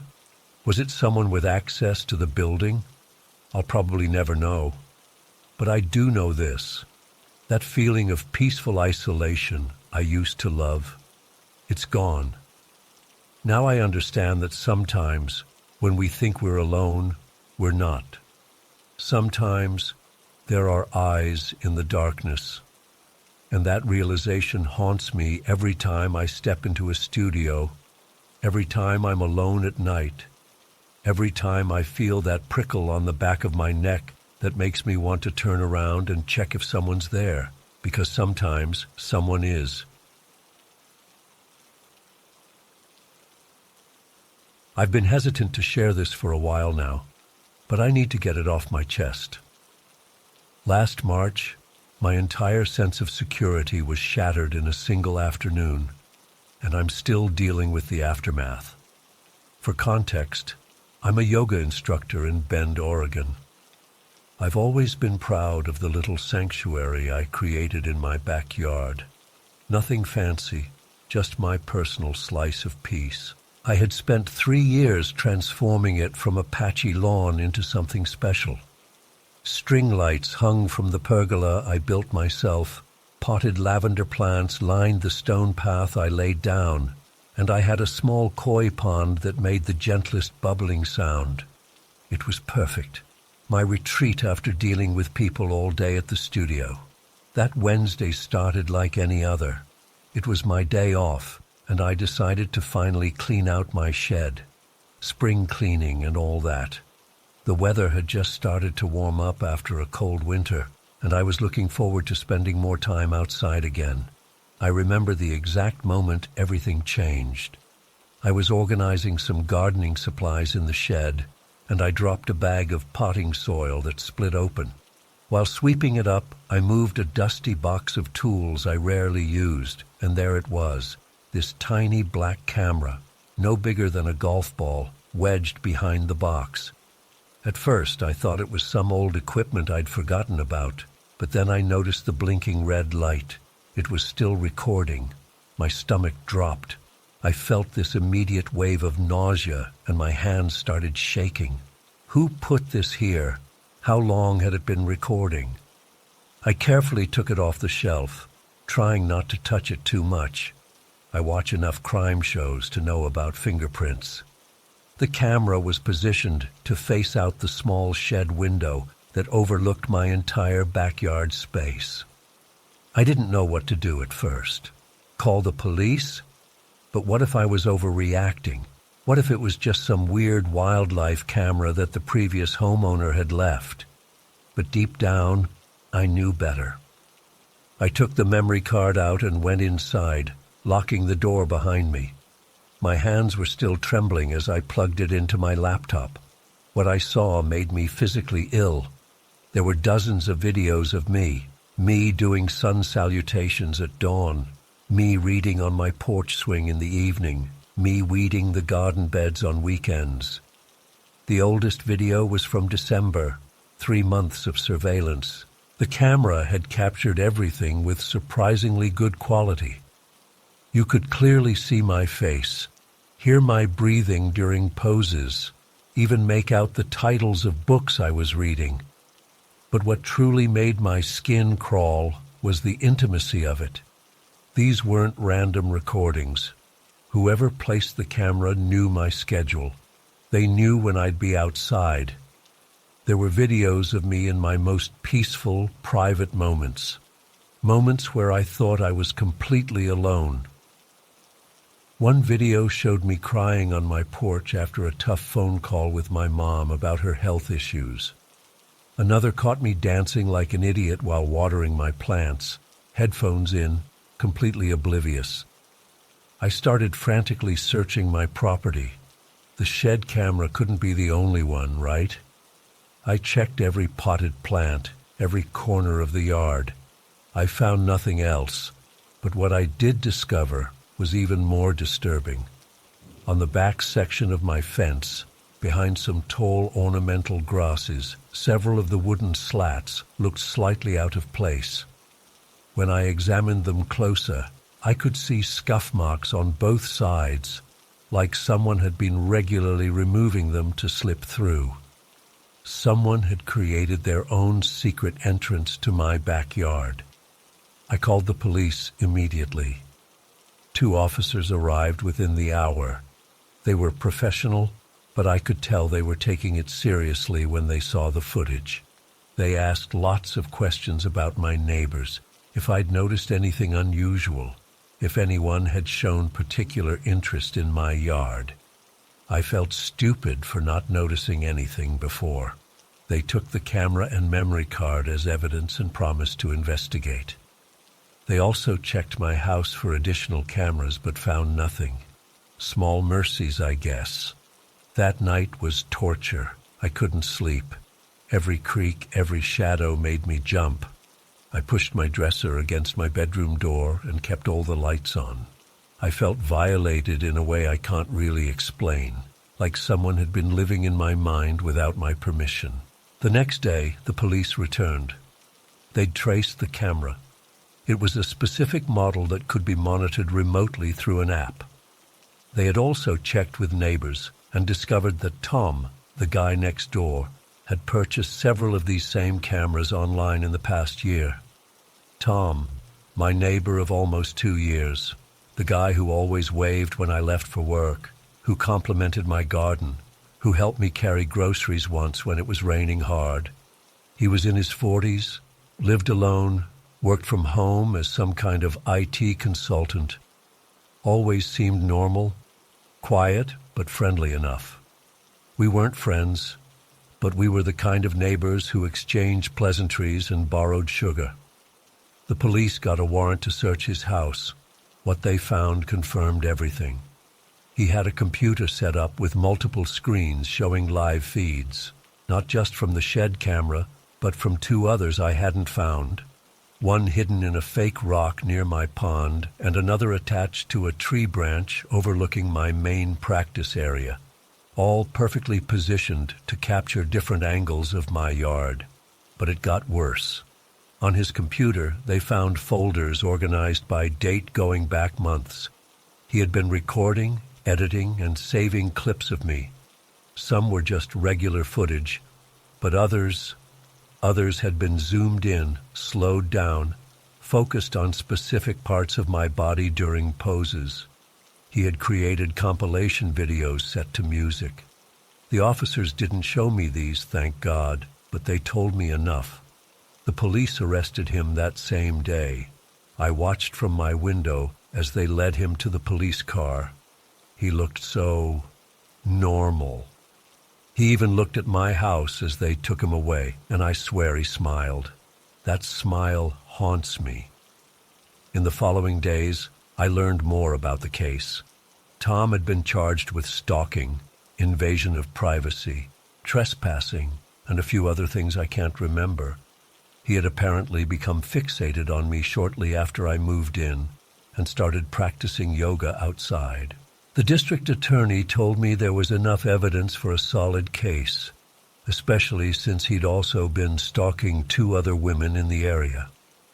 Tom's house went up for sale a week later. I don't know if he was forced to sell it or if a family member handled it, but I was relieved he wouldn't be coming back. He eventually pled guilty to avoid a trial, which I was grateful for. I couldn't imagine having to testify and relive everything. But removing Tom didn't remove what he'd done to my sense of security. My backyard, my sanctuary, didn't feel like mine anymore. Every time I stepped outside, I felt exposed, watched. I kept imagining hidden cameras I hadn't found yet. I'd catch myself scanning the trees, the fence, the garden ornaments, looking for that blinking red light. I couldn't practice yoga out there anymore. Every pose felt performative, like I was still being recorded. I tried a few times, but I'd end up abandoning my session halfway through, overcome with anxiety. I took 3 weeks off work. I couldn't focus on teaching when I felt so violated. My students were understanding, but I couldn't tell them the real reason.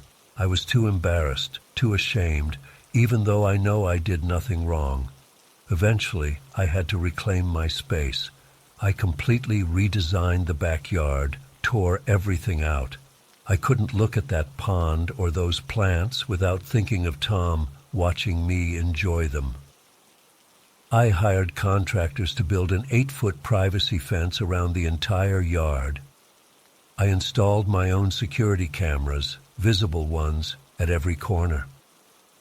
I adopted Rex, a 90-pound German shepherd from the rescue shelter, who now patrols the yard and sleeps at the foot of my bed.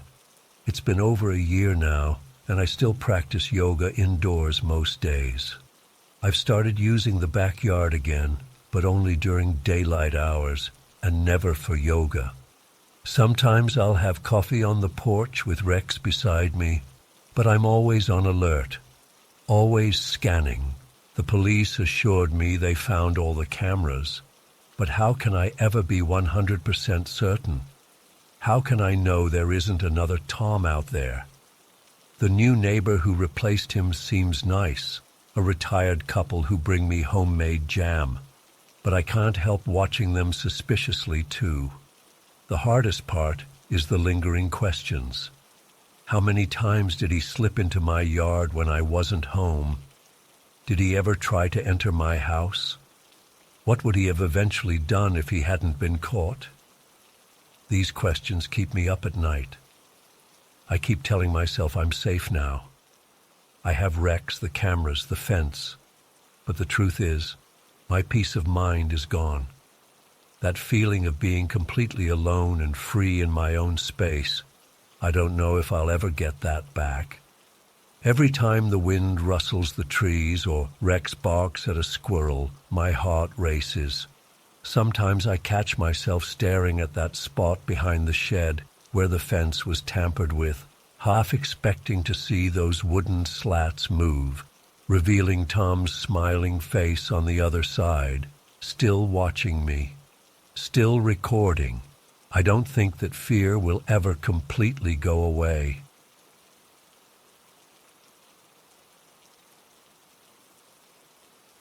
I've always prided myself on being the kind of person who makes newcomers feel welcome. That's how my parents raised me, Southern hospitality and all that. When someone new moves into the neighborhood, I'm usually the first one over with a homemade pie or at least a friendly introduction. That's just how we do things here in Raleigh. But now I can't even look at the vacant house next door without feeling sick to my stomach. It all started back in March 2021. The house next to mine had been sitting empty for about 4 months after the previous owners moved to Florida.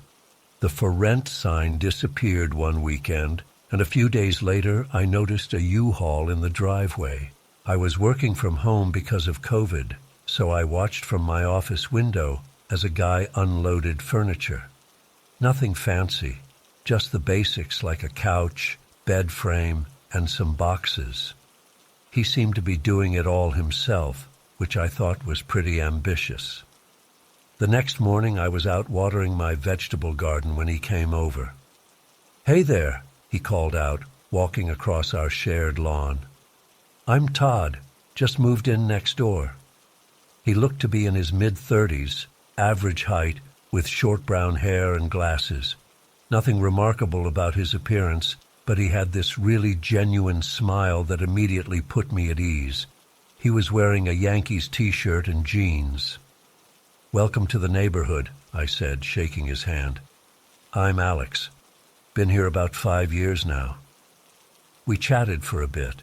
He told me he'd just relocated from New York after a messy breakup and wanted a fresh start somewhere with actual space and actual trees. He seemed impressed by my garden, asking questions about what I was growing. I explained my whole setup, the tomatoes, peppers, and herbs I'd been cultivating since the pandemic started. "Man, I wish I knew how to do all this," he said, gesturing to my garden. "My ex handled all the plants. I kill everything green." I laughed and offered him some tips if he ever wanted to start his own garden. He seemed grateful and mentioned he was still getting settled, but hoped to make the place feel more like home soon. Our first few interactions were like that, just normal neighborly stuff. He'd wave when I was outside.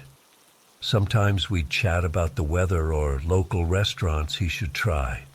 Once he even brought over a 6-pack of craft beer as a thank you when I helped him figure out why his internet wasn't working.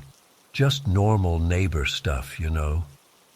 About 3 weeks after he moved in, I was in my garage organizing my workbench on a Saturday morning.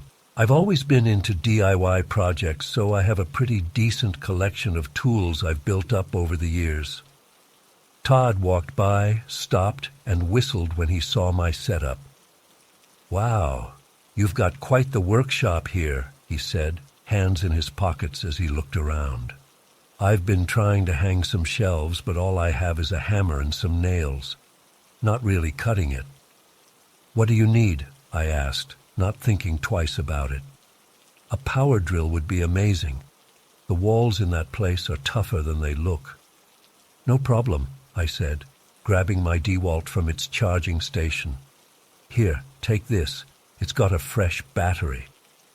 He seemed genuinely appreciative. "Thanks, man. I'll get it back to you by tomorrow, promise." I didn't even think to write down that I'd loaned it to him. Why would I? He lived right next door. True to his word, Todd returned the drill 3 days later. He apologized for keeping it longer than promised, explaining he'd ended up doing more projects than he anticipated. He'd even bought a new drill bit to replace one he said he'd broken. I told him it was no big deal. "Your tools saved me," he said with that same friendly smile. That place needed more work than I thought. Looking back, I should have picked up on the red flags right then. the way he kept looking around my garage while we talked, how he asked if I kept my garage locked with all these nice tools in here. At the time, I just thought he was making conversation. About a week later, I noticed my adjustable wrench was missing. I use it all the time for plumbing fixes, so I knew exactly where I usually kept it. I searched everywhere, thinking I'd misplaced it.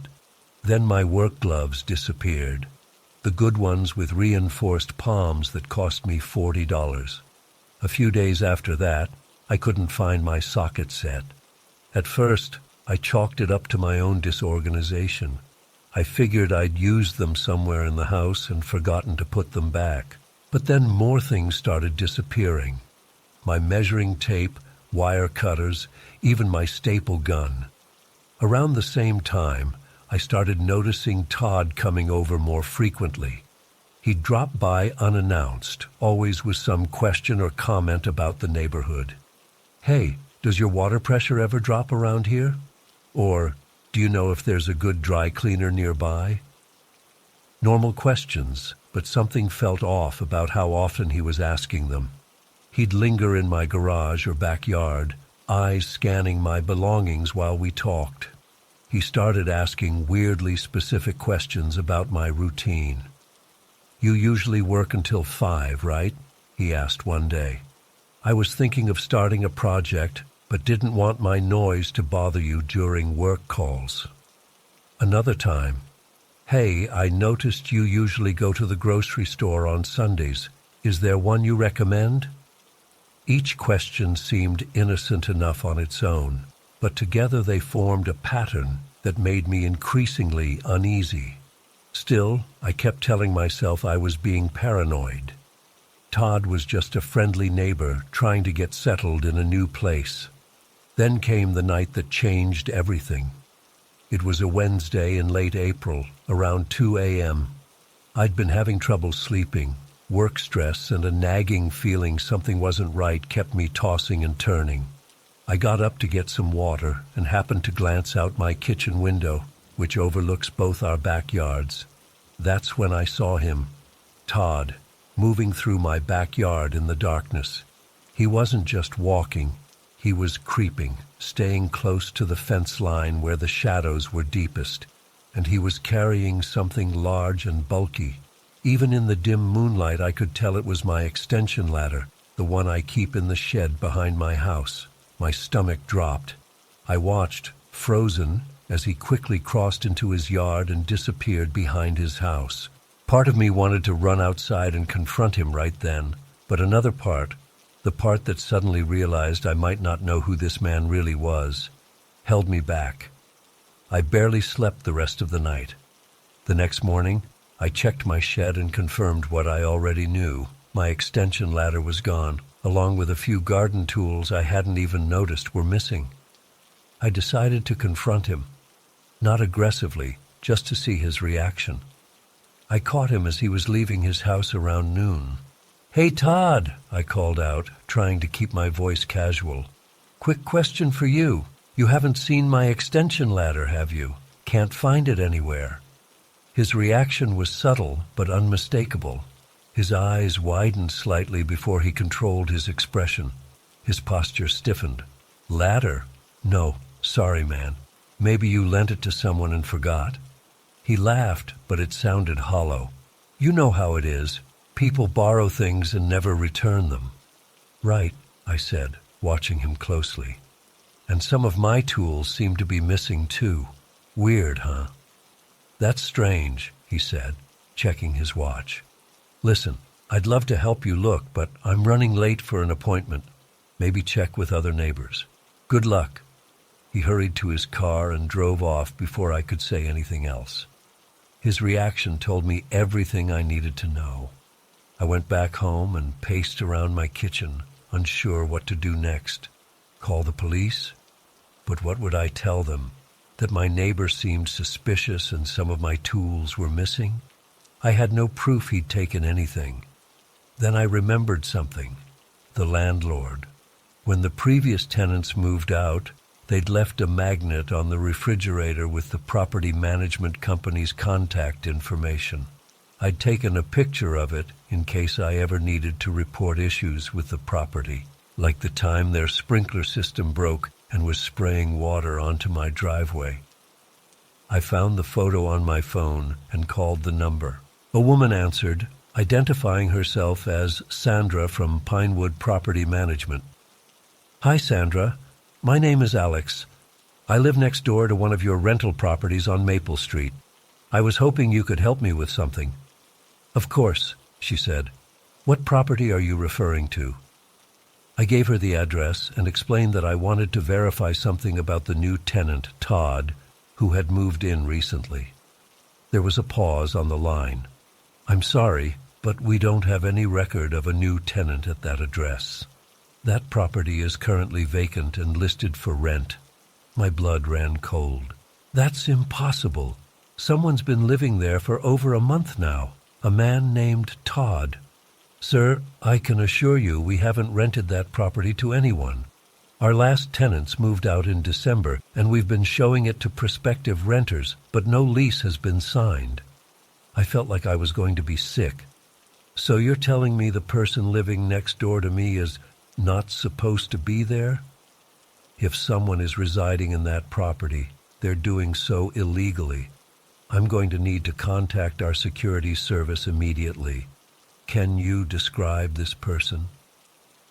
I gave her Todd's description while my mind raced through all our interactions over the past month. All those friendly conversations.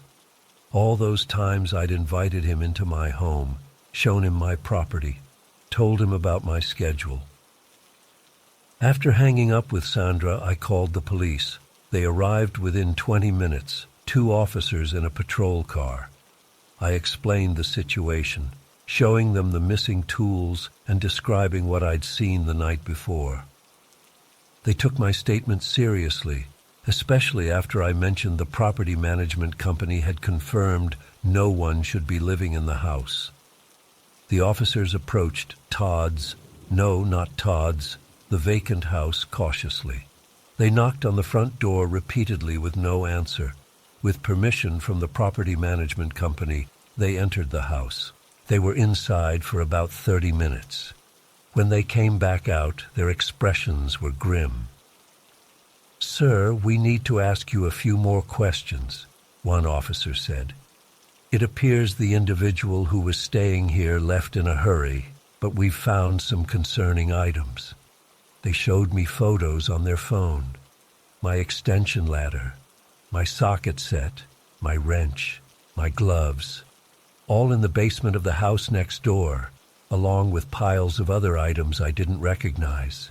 A mountain bike, several laptop computers, jewelry boxes, power tools still in their packaging, and more. "Do any of these other items belong to you?" the officer asked. I shook my head, stunned. "We believe this individual was operating a theft ring in the neighborhood. We've had reports of break-ins and missing items from several homes in a 2-mile radius. He appears to have been using this vacant property as a base of operations." As they continued searching the house, they found even more disturbing evidence. In the kitchen drawer, they discovered a small notebook with addresses, including mine, along with notes about work schedules, alarm systems, and pets.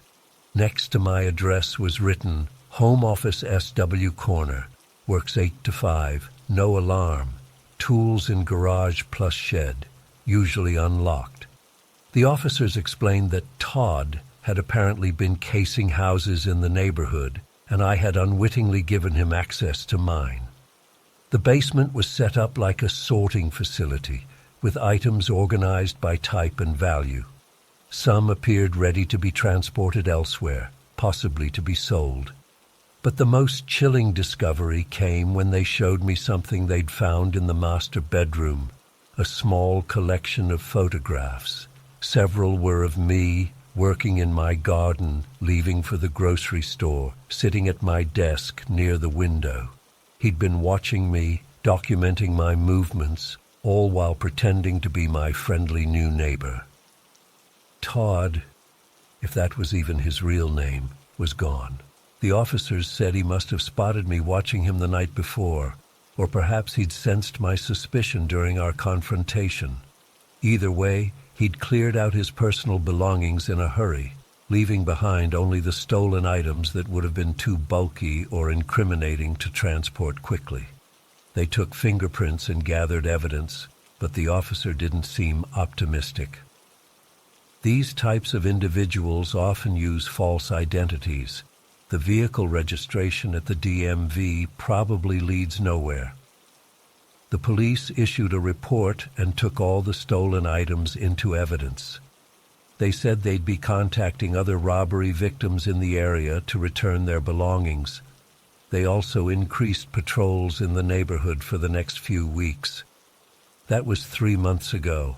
They never caught him.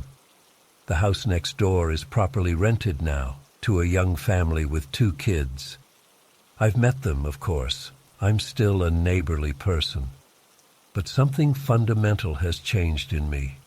I installed new locks on all my doors and windows. I put security cameras at every entrance to my property. I built a lockable cabinet for my tools and never leave my garage door open when I'm not right there. But the locks and cameras aren't what bother me. It's the knowledge that for over a month I trusted someone who was deliberately deceiving me. Someone who was studying me, learning my habits, gaining my confidence, all so he could steal from me and my neighbors. I keep replaying every interaction we had, looking for the clues I missed. The way he always complimented my home and possessions. How his questions always seemed aimed at establishing when I wouldn't be around. The convenient stories about his past that I now realize were probably all lies. What haunts me most isn't the theft. It's how easily I was manipulated, how readily I accepted this stranger into my life without question. Todd didn't need to break into my home. I gave him access willingly, proudly showing him everything I had that was worth taking. Sometimes I still wake up at night and check my security camera feed, half expecting to see him crossing my yard in the darkness. I wonder if he's doing the same thing in another neighborhood, with another unsuspecting neighbor who just wants to be friendly. The police say he was probably a professional con artist who's done this before. They think he scouts vacant properties, moves in temporarily, and uses them as bases to steal from surrounding homes before moving on. The perfect crime. No one suspects the friendly new neighbor who waves hello every morning. I don't know if I'll ever see Todd again, but I know I'll never forget what he taught me. Sometimes the people who seem the friendliest have the darkest intentions. And sometimes the real monsters don't hide under beds or in closets. They hide behind a neighborly smile, a borrowed cup of sugar, and a promise to return your power drill tomorrow.